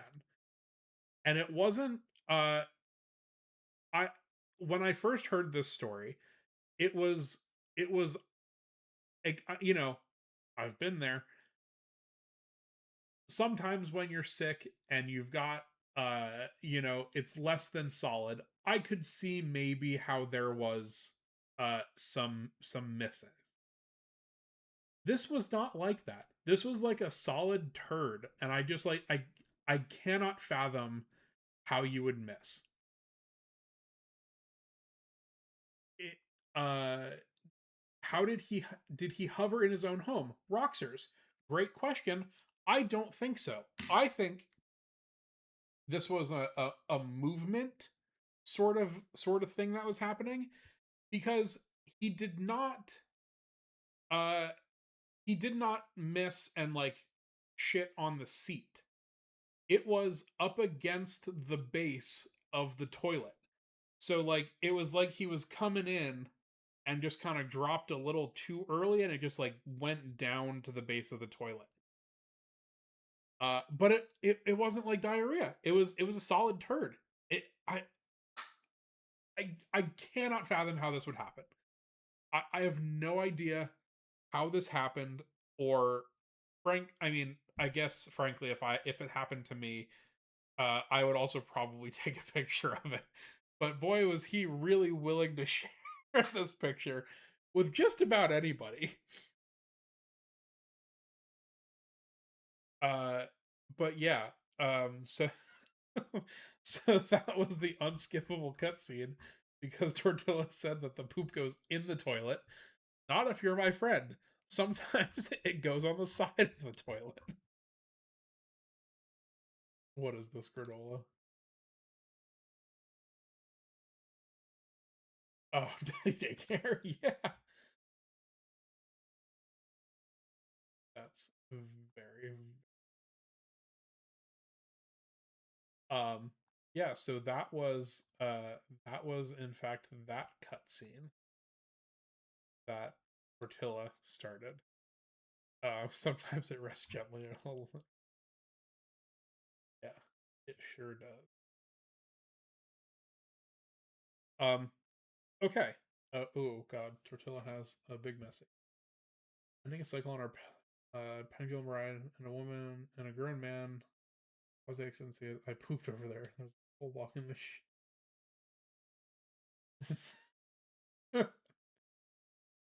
Yeah, we. This is not. This did not mean to be the poop podcast. But This is the last one. I'm gonna tell this, and then I have more I could tell, but I'm gonna tell this, and then we're gonna look at Beetles. We had an employee one time who uh really had to go, but didn't tell us that they had to go. Because we replaced people for bathroom breaks and whatnot. We were good about it. This was probably my fourth year. I was supervising for 2 years at this point already. Um, and so we had an employee that was coming down uh to like go to one of the slide things at the bottom. These stories are crazy. One chef behind the outhouse, outside shower, blaming the dog. That's insane. Someone pooped in front of the emergency exit and ran out, so it set off the alarm so everyone out the door and saw it. That's also insane. Um, so we would rotate positions. So like you would go from one part of the pool to the other, to the other, to the other, to the other, whatever. And the way that our thing was structured is you would go to the top of the slide, and then you would work at the bottom, and then you would like go off to go to lunch. One of the perks of being able to do it that way was the middle of the summer, it was quite hot.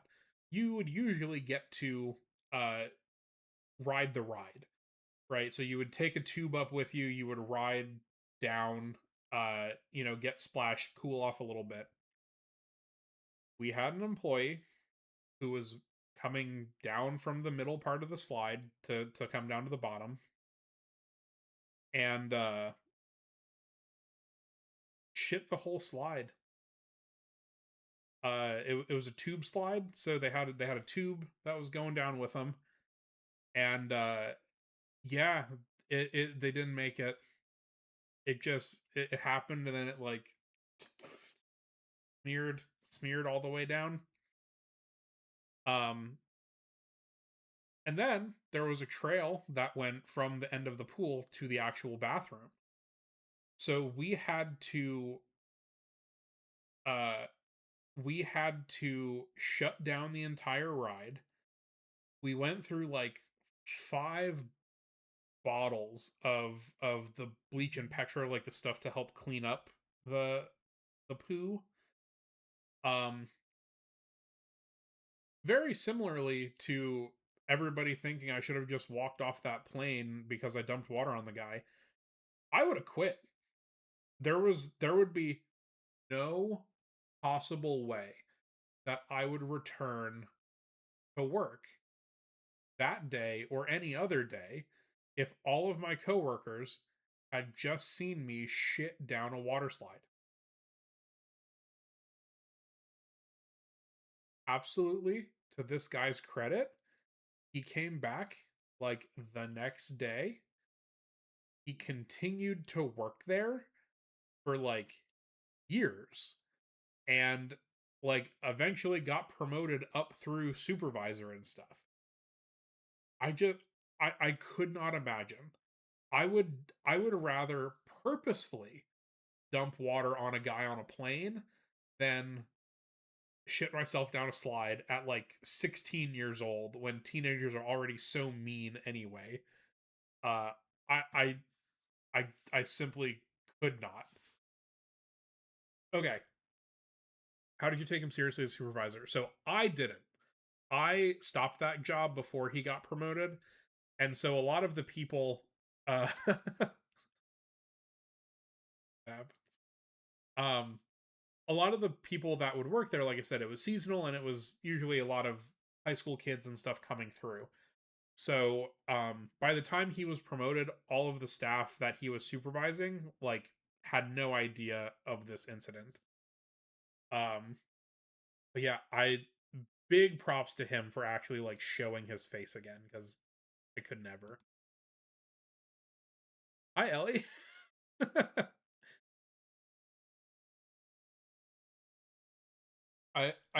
I said my title was somewhat accurate. We did do D&D character building, and we are looking at Beetles from French Guiana now. But there was a bit of a poop interlude here that I did not mean to occur. So, uh this is a paw sign, which is one of the other bombardier beetles. So there are like the orange and black bombardier beetles that we've seen on the like the live bug hunt streams and things like that. Um, they're not particularly closely related to these, but they have uh converged on this ability to have this like really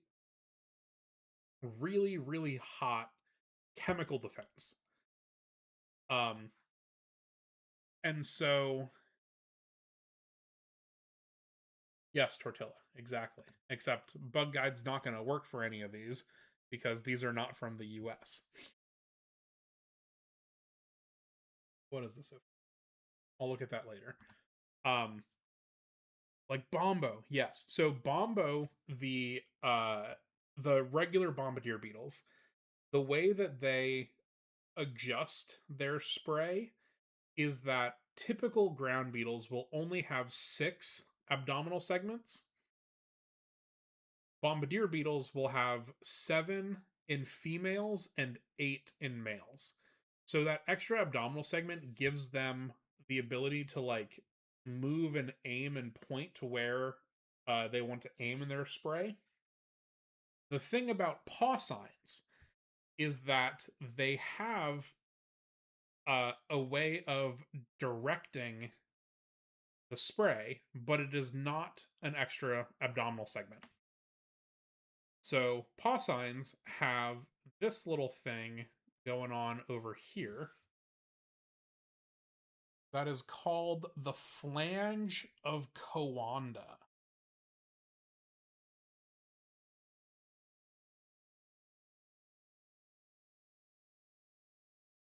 So right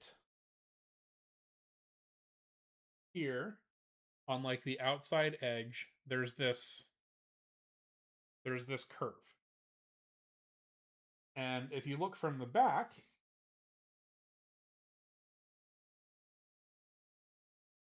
you can see that it comes off of like here's the center of the abdomen. And if something were to spray out of there, it would wrap around using this flange and kind of get directed forward.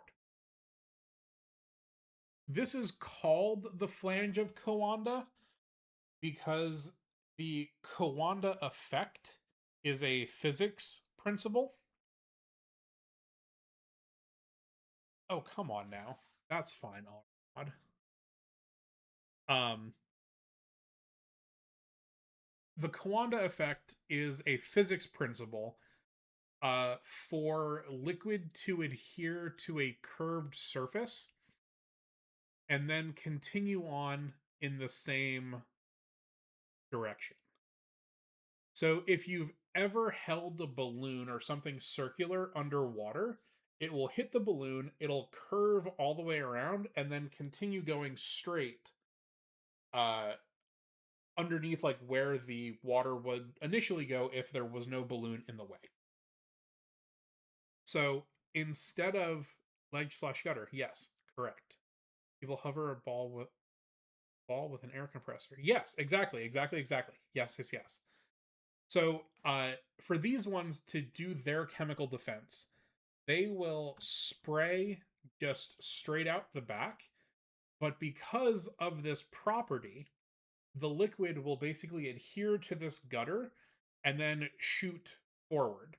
So these ones don't have the same like dexterity to be able to aim and shoot precisely where they want, but they can either shoot forward or backwards, which is still pretty neat. And this is like a really easy character to see on all of these different types of beetles. So if we zoom in some more on it, um, you can see that yeah, it's like this. It's just like this little tiny gutter that comes off of the side of the abdomen there. So in the U.S., we have 5 species in 4 genera in our area. This is a uh this is obviously not one of the North American things. Um and I actually do know which one this is. This is a species called Platycerozana, and I know that because it has these like relatively short antennae. A lot of these other ones that we're going to see uh, in this group are going to have longer antennae than this. And I have a couple of specimens from Panama, I believe, of this genus. So I am a little bit familiar with it. But this is the first of the French Guyana uh, paw signs. Has that cool flange. So we shall move this over to separate board. And now we're going to look at a different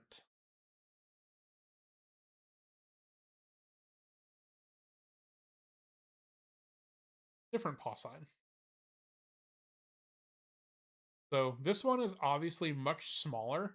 You can see it's on one of those paper triangles, the points that we use.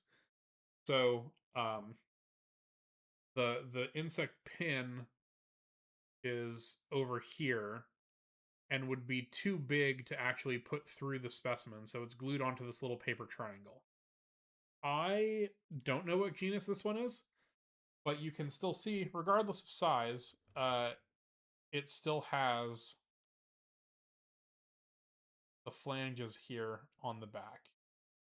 I think this is actually a nice cleaner example of it. You can really see it kind of on both sides.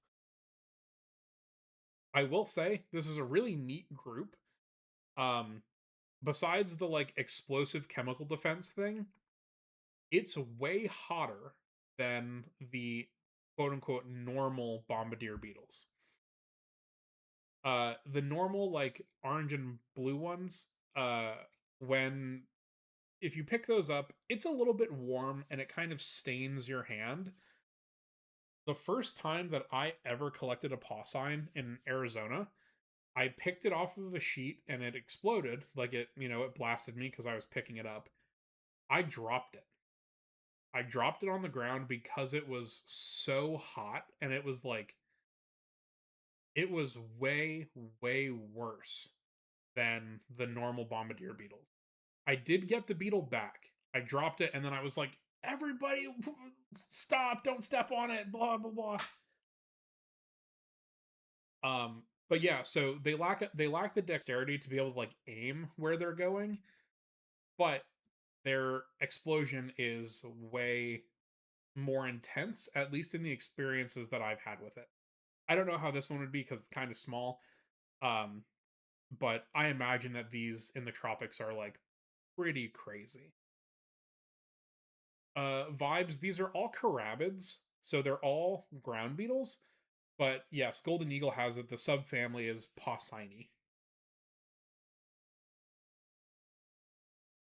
And then I think it's the last paw sign in here. Nope, there's at least one more.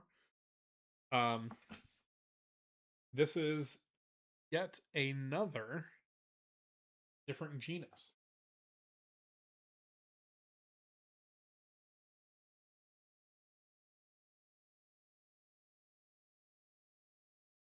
So I think this one is just the genus Ozana.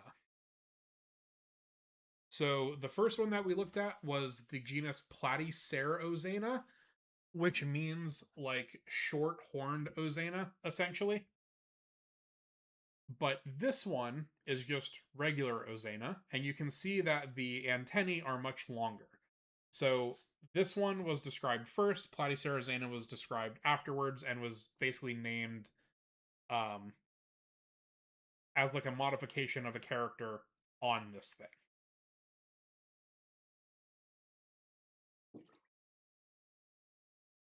Um, this genus, there's only one species in the US. It's only been found, I guess I should say, in a handful of canyons in southern Arizona. And I tried for this, not this particular one. This is not the US species, or not the species that gets into the US. But I tried to get it for a couple years, and I've never seen one. I've never seen one in the wild. So this is cool now to have this in the collection. But they also have some really interesting antennae. The last antennal segment here is like wedge shaped. It's very flattened and kind of comes to like a sharp ridge on the top. Which, why would it do that? I don't know. I have no idea. But kind of cool, and another character that you can use to actually identify granola. Please. That's fine.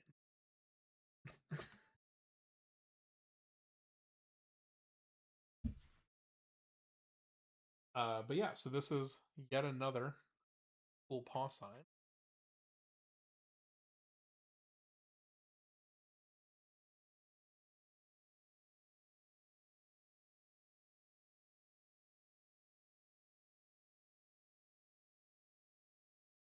And then I think these two are now the last paw. And these two uh, are about the same. These ones are pretty narrow, and the pronotum is not um, explanate, so it's not like widened at the edge. So I think this is the genus Goniotropus, which is one that we have in the US. So it's not the same species that we have in Arizona, but you can see the flange. It's there. It's a very easy character. But then the edges of the pronotum, or this neck area, there's just like a very small rim around the outside compared to this last one that we were looking at that has a much like broader defined edge around the outside. uh yes, a different different flange different flange on different parts of the body.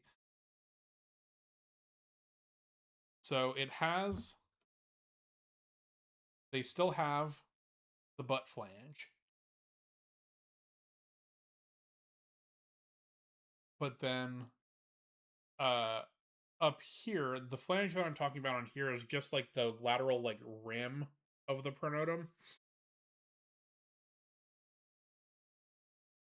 There is no upper body flange, or there is no purpose for the upper body flange. It's just how the pronotum looks. Uh when talking about this group, I probably shouldn't call it a flange because there is already a flange. That doesn't sound like a real word anymore. That we're referring to a lot. But I'm just talking about like how wide the little edge of the pronotum is, right around the side. Um, And again, this is the last one I think that has our flame.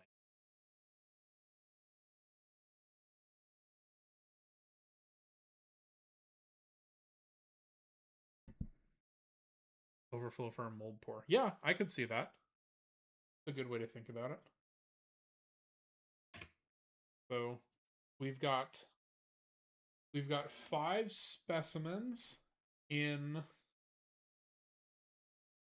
I think 4 genera. Yeah, I would say 4 genera. Um, of porcine, which is cool. That's the same amount of species that we have in the U.S., but in the tropics there's actually way more.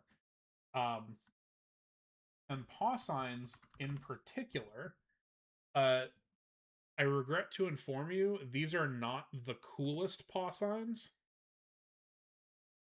because that would have to go to these guys. Um,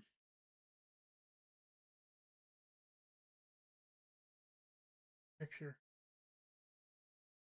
please.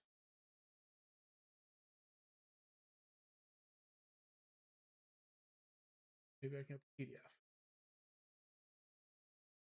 Can't get the PDF.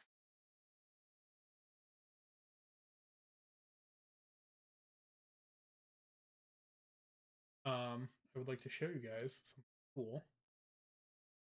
Other screen. Here we go. So porcines are some of the ant inquiline beetles. So they will live down inside of ant nests. The ones that we have in the US and the ones that we're looking at right now are like kind of slightly modified. But look at the antennae and the crazy legs on some of these other ones. Like this one, I always say has like the really big Mickey Mouse ears.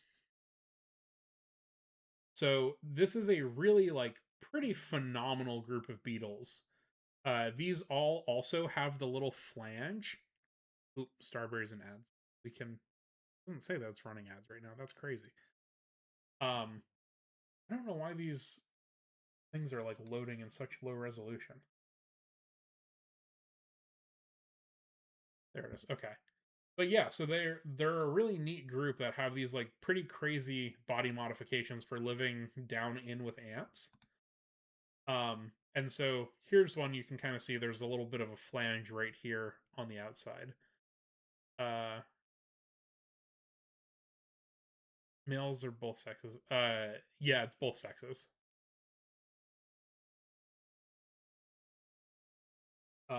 So yeah, you can see here this one has the ant actually grabbing onto the expanded antennomere thing there.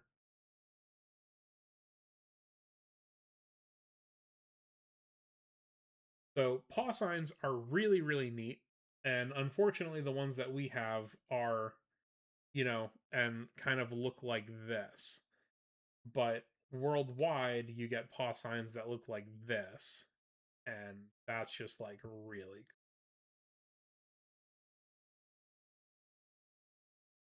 cool. All right. Let's see what else we got. Um, I got these are dropped off at work today, and I've briefly looked through them.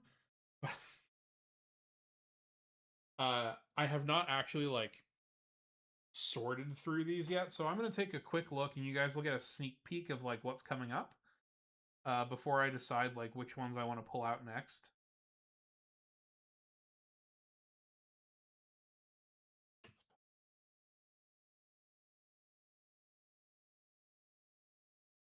Oh no, that's cool. We'll get to these.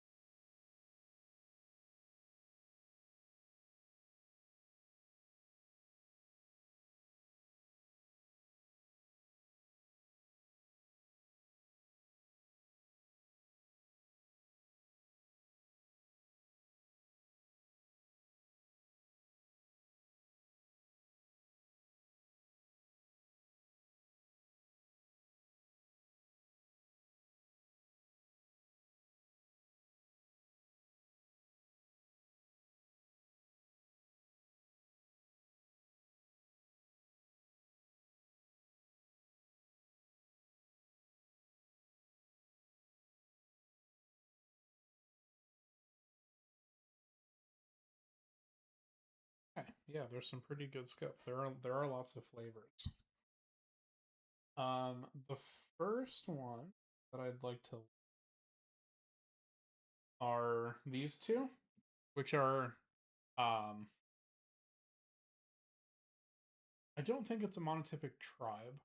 So this is I don't know what genus this is. This is the tribe Pentagonacini.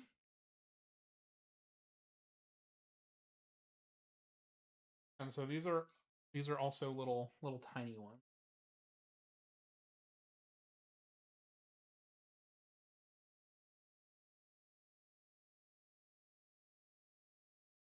So here's the first one, and then here is the second. Is there anything that has stood out about these two? The front looks like an ant. Okay, I can see that. First one is orange pineapple. Okay.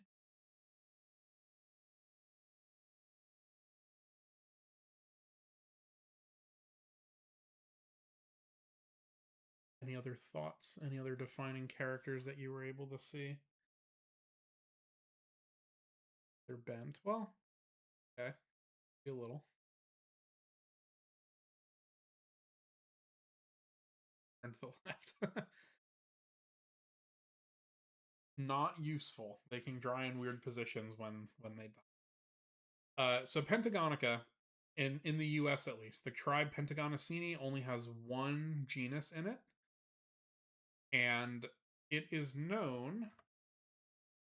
I always think about it as pentagon, which is not entirely accurate because they're not quite a pentagon shape. But the edge of the pronotum, so this little neck area, is angulate. So do you see how it comes to like a point over here on the edge? Two different bugs stuck together. So it's pointed there, and it's pointed here.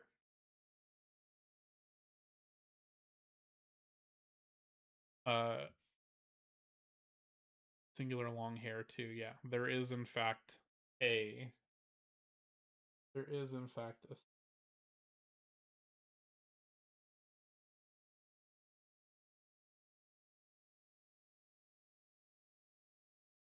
debris. But yeah, right there. There's a nice little hair on the pronotum. So this tribe in the US only has one genus, and I think there's like 7 species maybe. I don't know if these two are all Pentagonica or if there's very likely different genera in South America. So this is it's pretty obvious like how pointed that edge is. And there are other groups that are pretty closely related that you might potentially confuse for a Pentagonica. At least in the US, they look more similar than that. This one is the genus Libia. And, it's small. It also can be brightly colored. It also has these really big, bulgy eyes. But look at the edge of the pronotum here. That is nice and smooth and very evenly rounded.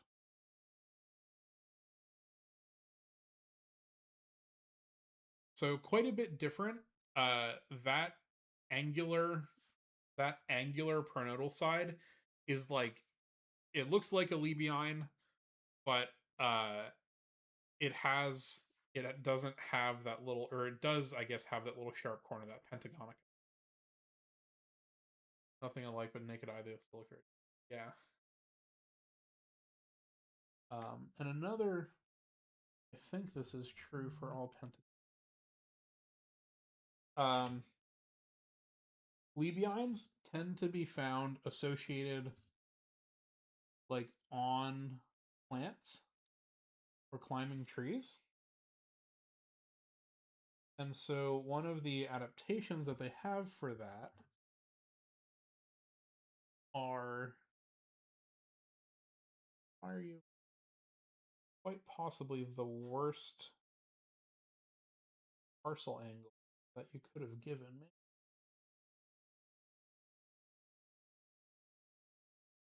So this is Libya again, and this might be hard to focus in on because it's small. But do you guys see the inside of that little claw? It's like combed.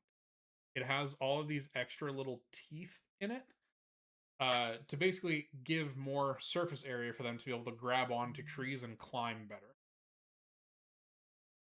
So the pronotum is one thing, but Lebionds are almost exclusively going to be found up, like in trees and things like that.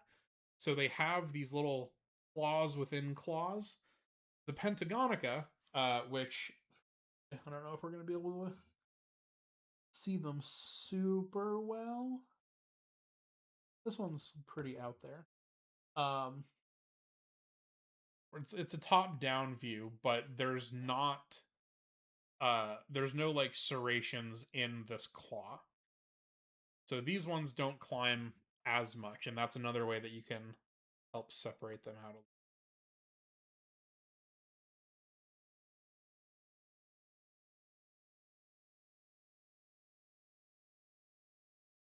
Like geckos, sort of golden eagle.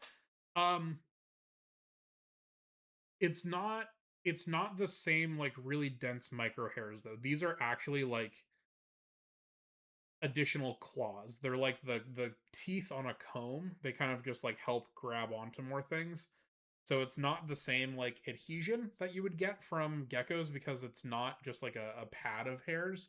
It's actually just like extra claws to help them grab onto things. So these ones are all pretty drastically different, and I don't think that you're doing much confusing between this one down here at the bottom, which is the Libya, and the Pentagonica up top. They don't really look that close to one another, but these are of course tropical species, so they do look different than the U.S. ones, and the U.S. ones are actually a lot closer.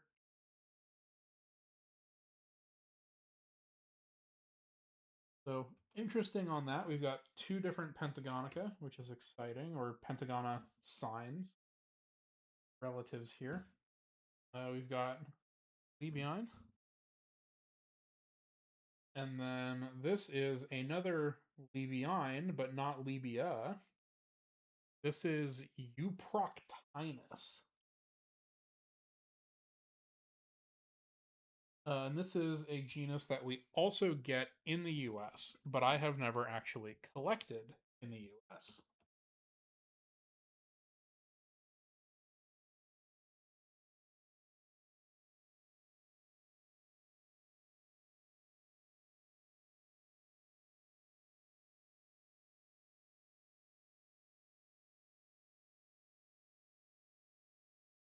So this is related to the last guy. This is related to Libya, but is not Libya.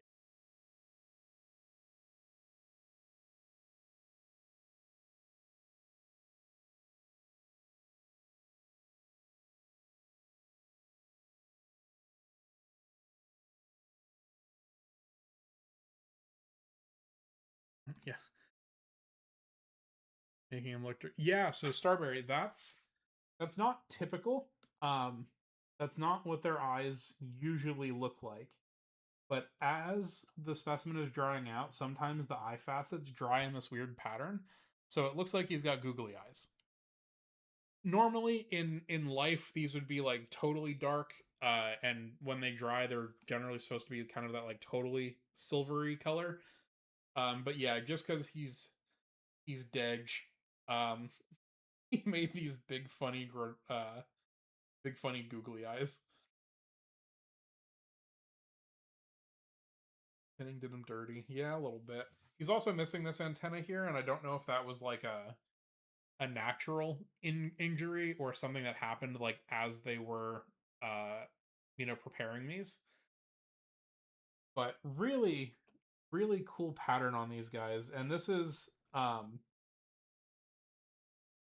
I know I've said it before, and some of you have seen kind of my talks on this thing, and like a lot of people think and kind of associate ground beetles with being dull in color and not very exciting.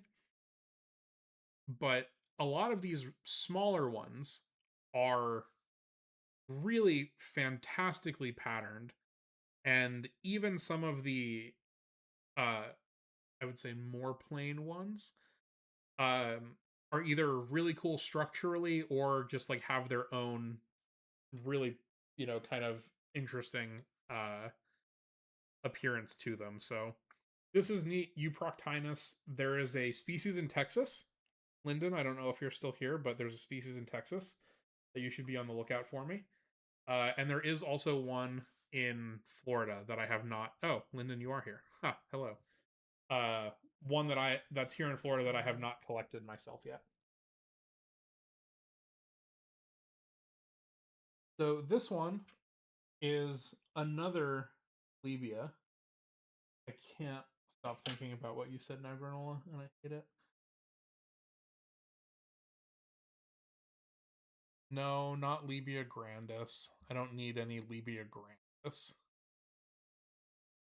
What is the Euproctine? Abjectus, maybe? Is the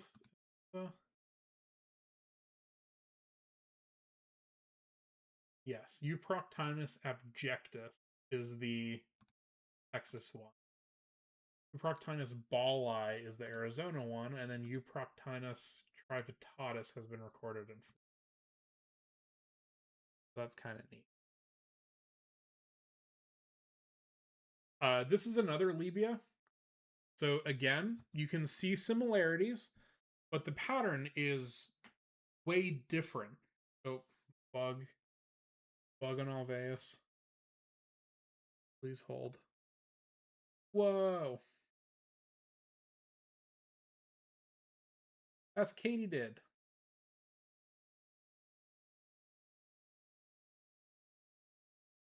Let me make sure. Okay.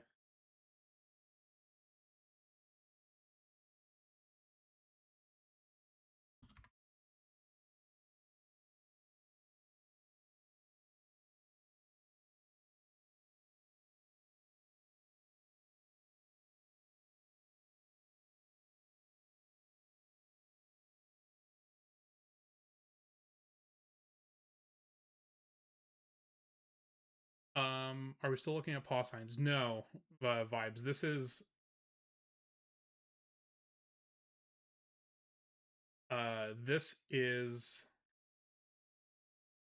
the subfamily. Depends who you talk to now. Actually, I guess. Uh, a lot of these in the U.S. are going to be classified under the subfamily Harpalini, but sometimes people will classify these all as Libyini as a subfamily.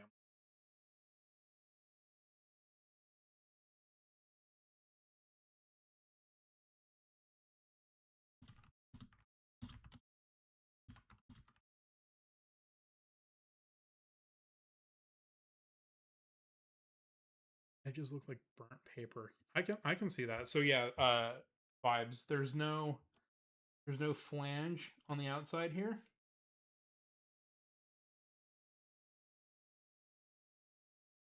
Need a link if you're gonna find it for me. Okay.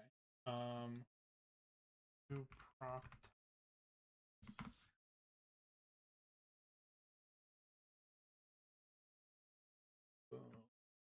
There you go.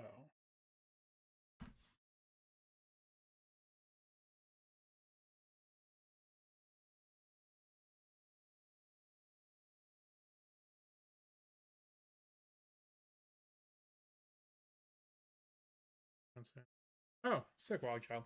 Very nice. Have a good night. Thanks for stopping by. Um, yeah, okay. Off of the Alveus thing now. A flat butt route. Yeah, so this is that is what we would call a truncate apical margin. Uh this one particularly would be obliquely truncate. Truncate just means like cut off or kind of flattened. And since this one is flattened, it looks like someone took scissors and kind of cut it at an angle. This we would call this obliquely truncate. But the last one, um, this all that.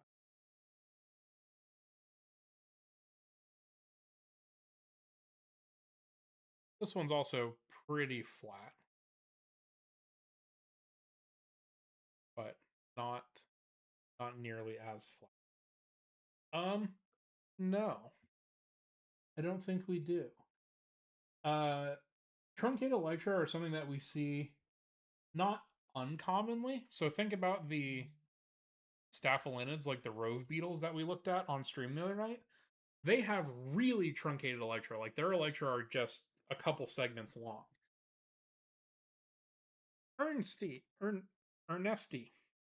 Ernesty, thank you for the follow. Welcome in. Um, yeah, I don't know. It's just one of the characteristics of this group. A lot of them do have elytra that are pretty like flattened on the bottom.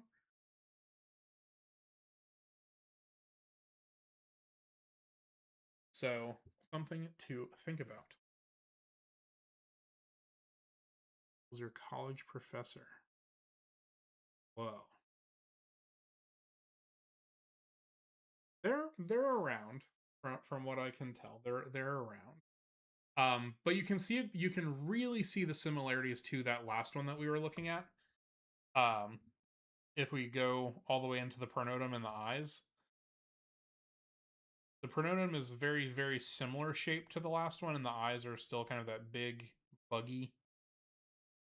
Obviously, it's a bug eye, but like buggier eyed than normal. I also really like this one because look at the uh, antennal coloration. The first three segments are much lighter in color, and then they get really dark very quickly after that. It looks like he kind of like took his antenna and dipped it in ink or dipped it in paint. Star 23, thank you for the follow. Welcome in. Welcome to Beetle Time.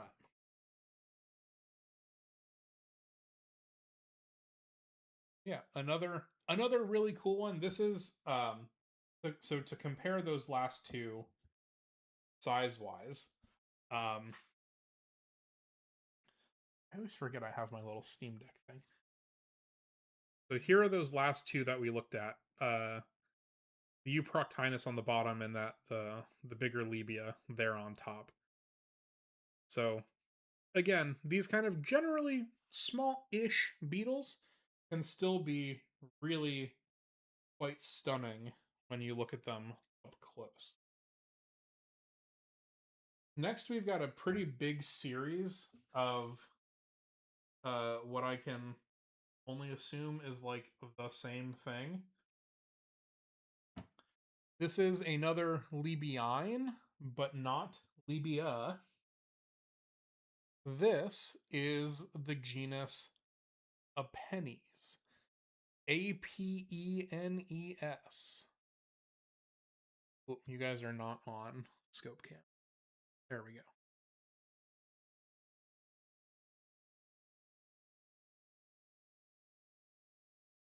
So this one may be a little bit more plain in the color pattern, or in the color palette, I should say. It doesn't have that bright orange, that bright black, whatever.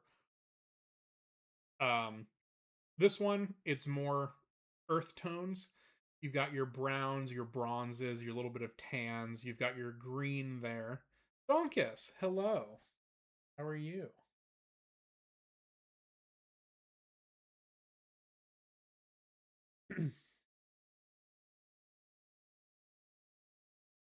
Subtle sleigh. Yeah, I like this genus a lot. I think they're I think they're pretty cool. This is not one of the US ones. So link to the genus page, yeah. So this one isn't going to be on there because again, this one is from South America. But these ones are pretty cool. I've got a decent series of these. There's 1, 2, 3, 4, 5, 8, 9 of them that are like this. So we're not going to have to look at every single one, but you do get again some cool detailing here on the head. Right now, you can see like how ridgy and bumpy it is. That's microsculpture, baby. Microsculpture is like the actual very tiny sculpturing and like textile pattern essentially that is like impressed into the exoskeleton. And it can take a bunch of different forms. Sometimes it's just like horizontal lines. Sometimes it's like really wide, like meshes. Sometimes it's like a chain link fence where everything is exactly the same size. Um, this one has a little bit of everything going on, but you can actually see that okay on the head, I think, from this angle. Definitely enough to identify with, but maybe hard to see in the translate. Light is reflecting, it kind of looks like an ooth. I can see that with like the pattern. I can definitely see that. Is that bronze in the shell? It won't actually be. It looks. It certainly looks metallic, but no, it won't actually be any sort of metal in the elytra. It's going. That would be pretty heavy for them to try to deal with. Captain Mergen, thank you for the follow. Welcome in.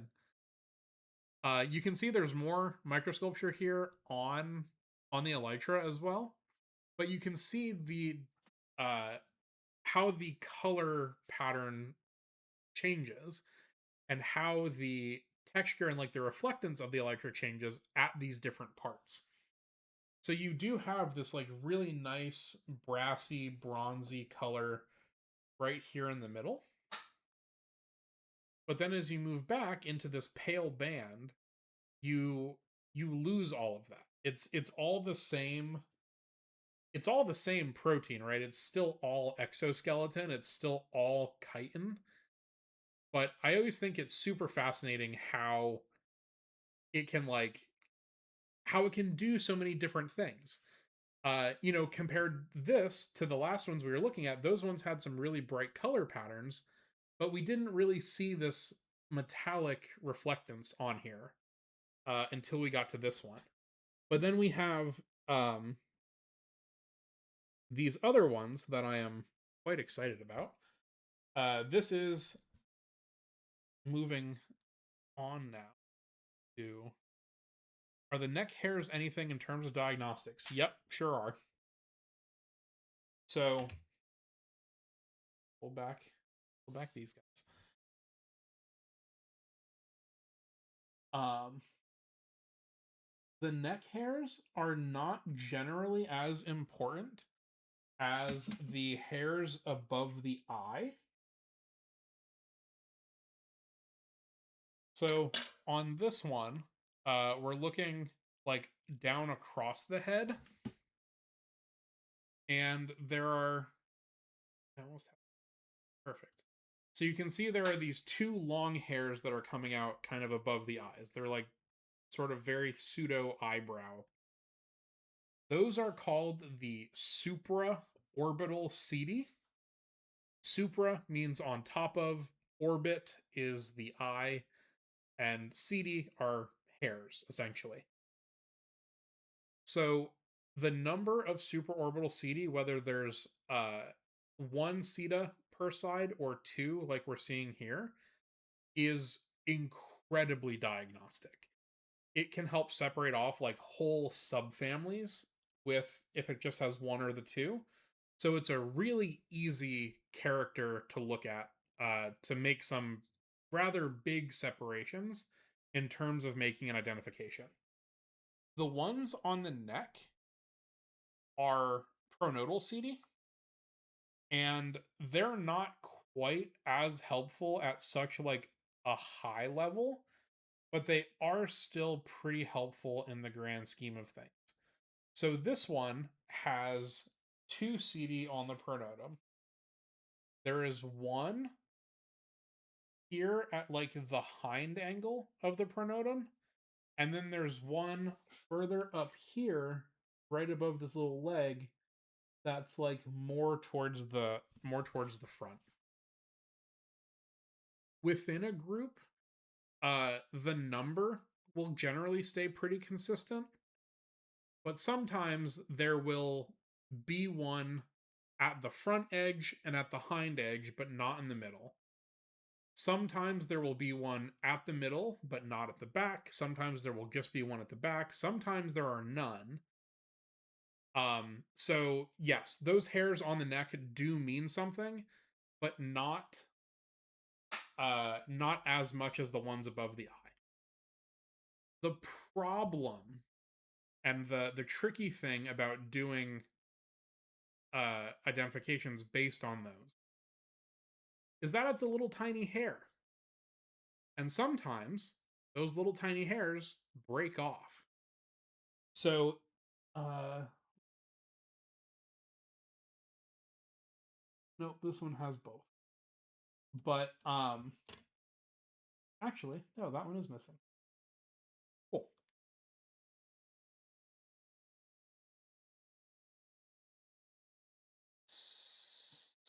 So,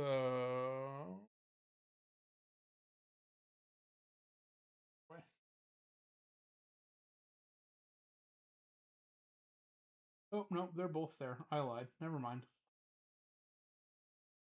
Sometimes you have to look for the puncture where the hair was.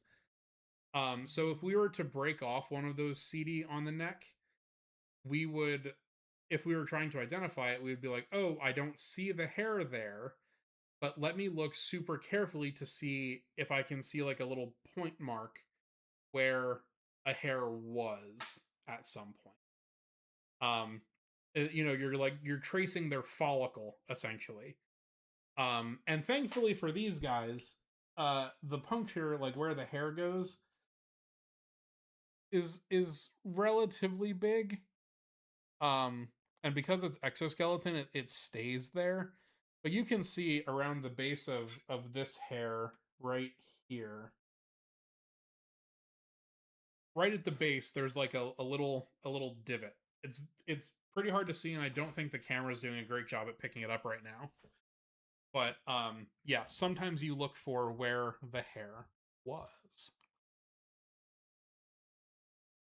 But talking about metallic and reflectance thing, this is a different beetle now that we have not looked at yet. And I think this one is very exciting because I'm going to give it an 80%. I am 80% sure that this is a Megadopine. Harpaline is a phenomenal guess, Roxers, but I don't think it is. So a Megadopine is a subfamily of ground beetle that does not occur in the US. So this may be the first Megadopine that I've ever looked at. But it has this like even more metallic reflective elytra than the other one does. And it's completely the colors on the camera there aren't doing it justice really. If we full screen it here, I think it'll maybe be a little bit more accurate. But you can see it's got this like really gorgeous like metallic red pink reflectance, which is something that again you don't really see a ton. And some of these other ones, which I think are also still megadopines, um, some of them have like a more greenish, like brassy luster to them, while some of them are a little bit more in that like red spectrum. So all very cool. Definitely could be something interesting. Offhand, like I said, I don't immediately recognize this, but it having these bug eyes and only having uh the one superorbital Tigris puncture and being metallic like this, I am pretty sure this is a Megadopine, which would be super sick. Um, it's Migadopinae, I think. That's the whole subfamily.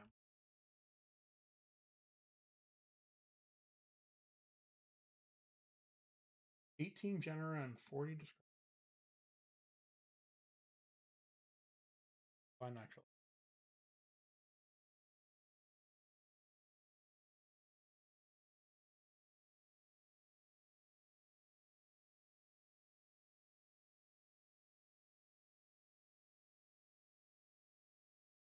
Oh, maybe I'm wrong. I could be wrong.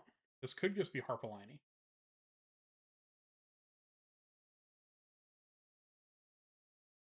Um, there are no records of Megadopines on iNaturalist.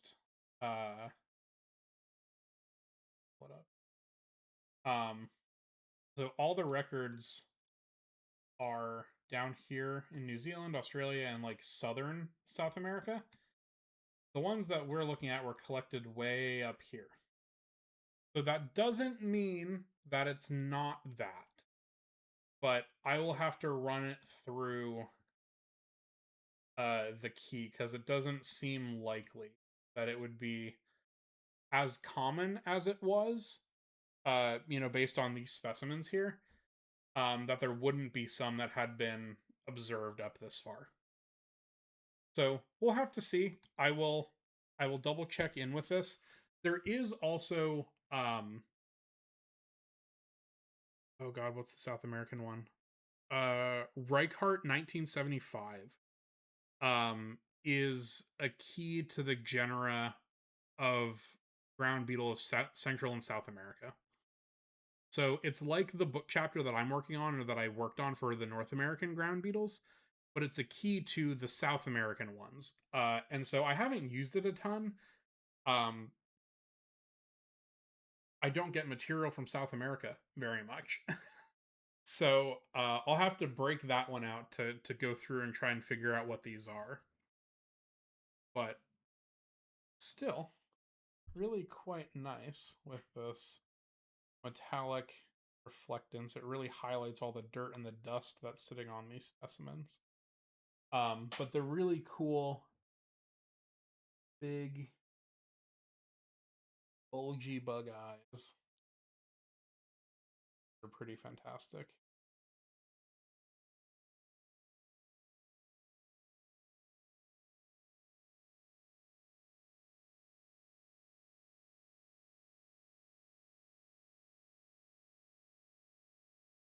So we've got a couple, say, variations on that theme. So we have the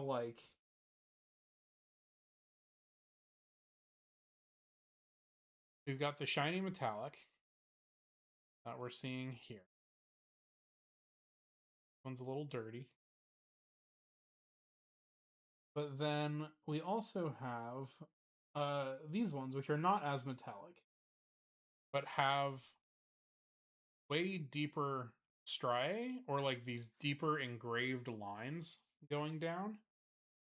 So very clearly related at the very least. But maybe a different genus. They're more groovy. They are groovy, dude. Um so yeah, this might be a different genus, or this might be the same genus and just a different species. We will have to see if we can figure that out. More Libya.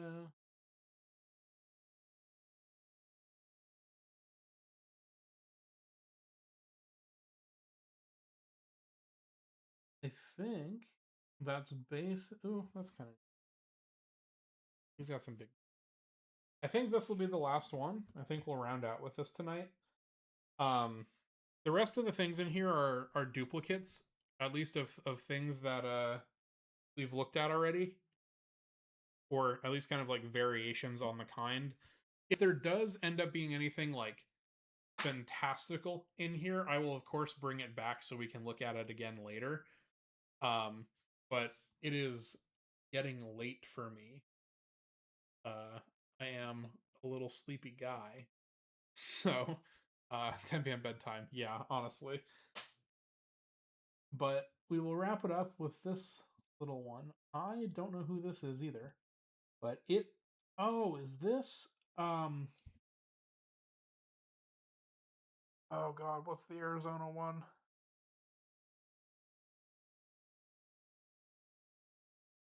Abaris. I think this is the genus Abaris. So this is a tiny guy, very small.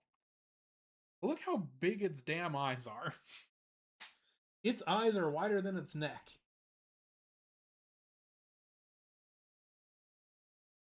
4 a.m. vibes. I appreciate the vibes that you bring to chat, but that's great. This is a pretty neat one. Um, yes, metallic green, really really big bug eyes. Let's see,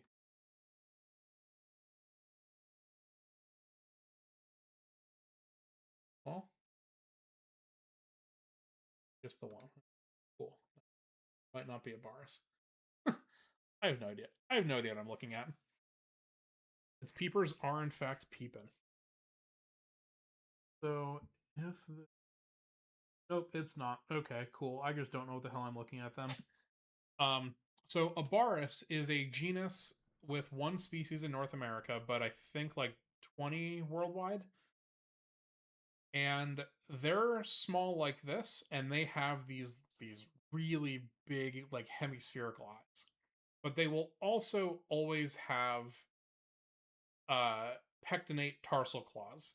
So they will have the same like claws within the claws that we saw in the Libya, but looking down right now, we are looking at its hind tarsi. There are no claws within the claws. So this can't be a Baris. This has to be something different. And it should be relatively easy to figure out what this is. Because uh, not many of them quite look like that. So hopefully this will be an easy ID, but this is the only one that looks like this that I got. I really like this one. It's got kind of like my favorite color patterning going on it. Metallic green. Bitches love a green bug, and I am bitches, that's for sure. But it's metallic green, but it's like rimmed with this like kind of light brown, uh, like this edging that's pretty neat. So excellent color scheme, facts. I am bitches as well. Hell yeah, Tortilla. Um, but yeah, I think this one is really cool. Hopefully,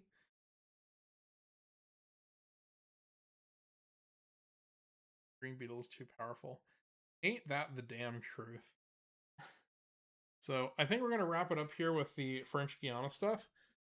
But I did work on some stuff last stream that maybe not everybody was here for, and would be a good way to wrap up based on our conversation that we were just having. Remember this? We remember?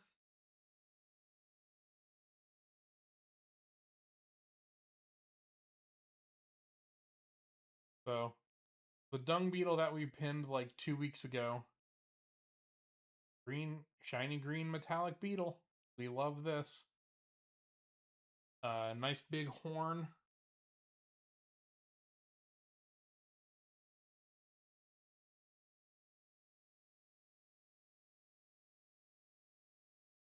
Oh, granola, you missed this. That's no good.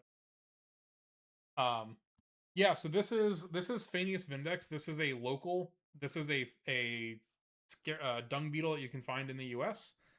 This one was in Florida, but there's other species that range all the way across Texas, go over to Arizona and things like that. This is a major male. It obviously has this really crazy big horn that it uses to fight other males for access to females and stuff like that. But the size of the male horn is related to larval food availability and larval food quality.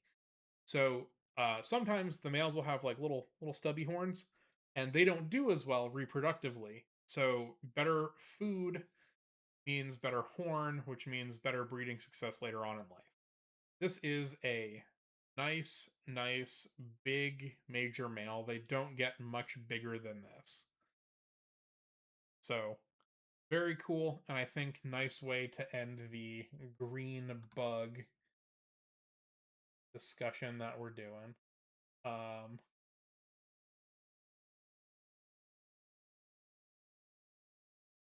any last minute questions?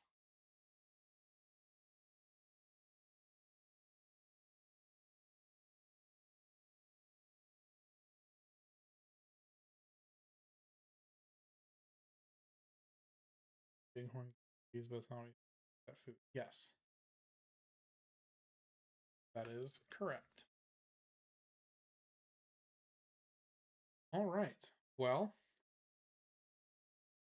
I think submail is great. um, yeah, I think we're gonna call it there for the night. We've been going for a while, and I think that was a pretty solid stream. You guys helped me out a lot with the D&D character. Oh, Nora, hit it. We'll do your question, and then we'll roll out.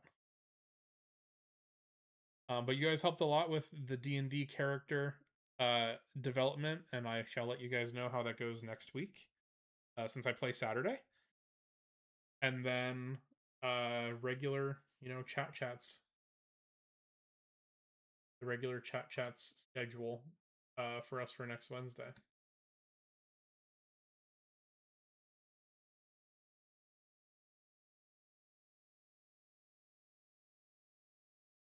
Yes. Yes. Oh God. That's funny, Ernesty. No, I'm not an actual insect. I do have a physical being. It is not just a disembodied voice that you hear on Wednesdays. So I exist. Hello, nice to meet you. Thanks for coming in. How do species get named? Because there's so many names for subfamilies, and all. Ooh boy. Ooh boy. Uh, I might hit you up off stream for this one because there's a lot going on here. Um, the way so you have something like the family Scarabaeidae, which includes the scarab beetles. For something to have the family name of that, there has to be a genus that is the type genus of that family. So there is the original scarab. The genus is Scarabaeus, which is a dung beetle. Then in that genus, there is what they call a type species. So that is like the original thing that defines a new species, but it is also basically the definition for the genus. Uh, I don't know what the type genus of Scarabaeus or the type species of Scarabaeus is. But so family names get the name from a genus that helps define that group. Sometimes when you move names, you end up with really ugly family names. Uh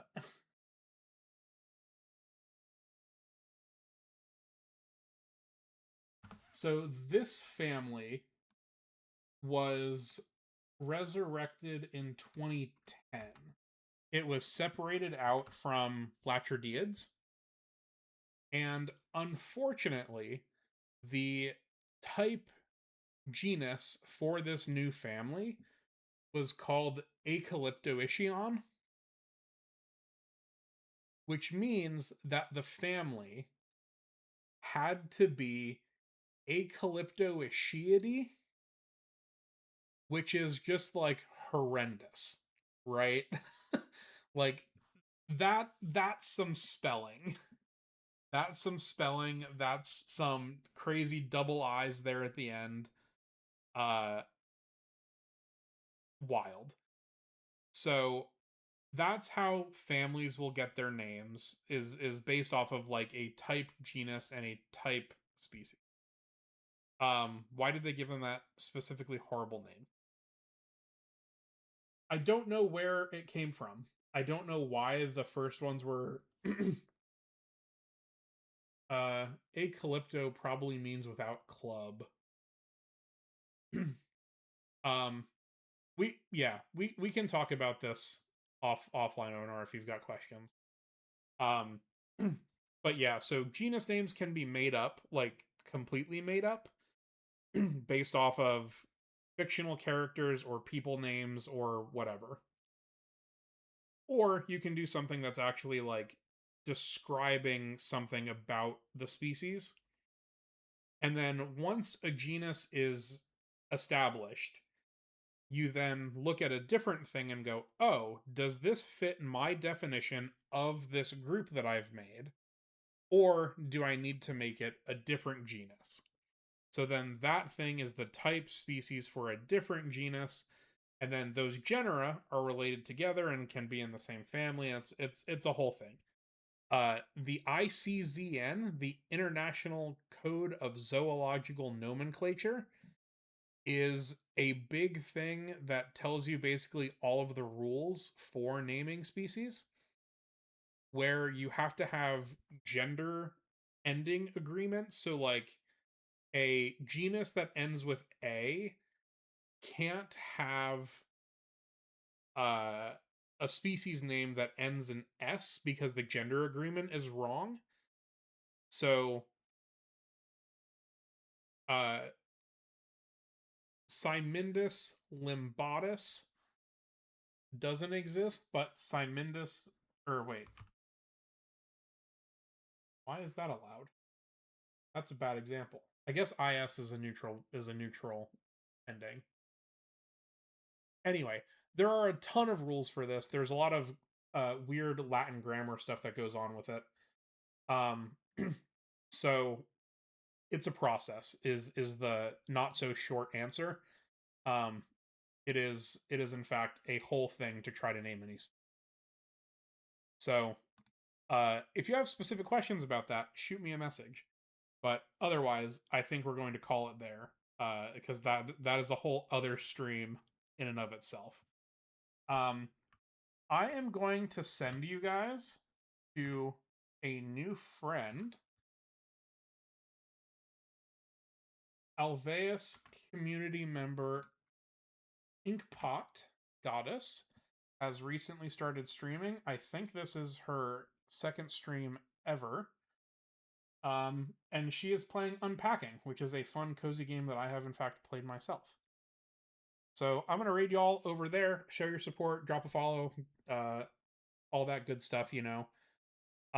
So go check her out. Hopefully it'll be fun. I'll hang out there for a little bit as well before I go to bed. But yeah, go do the thing that you guys do and be a wonderful community.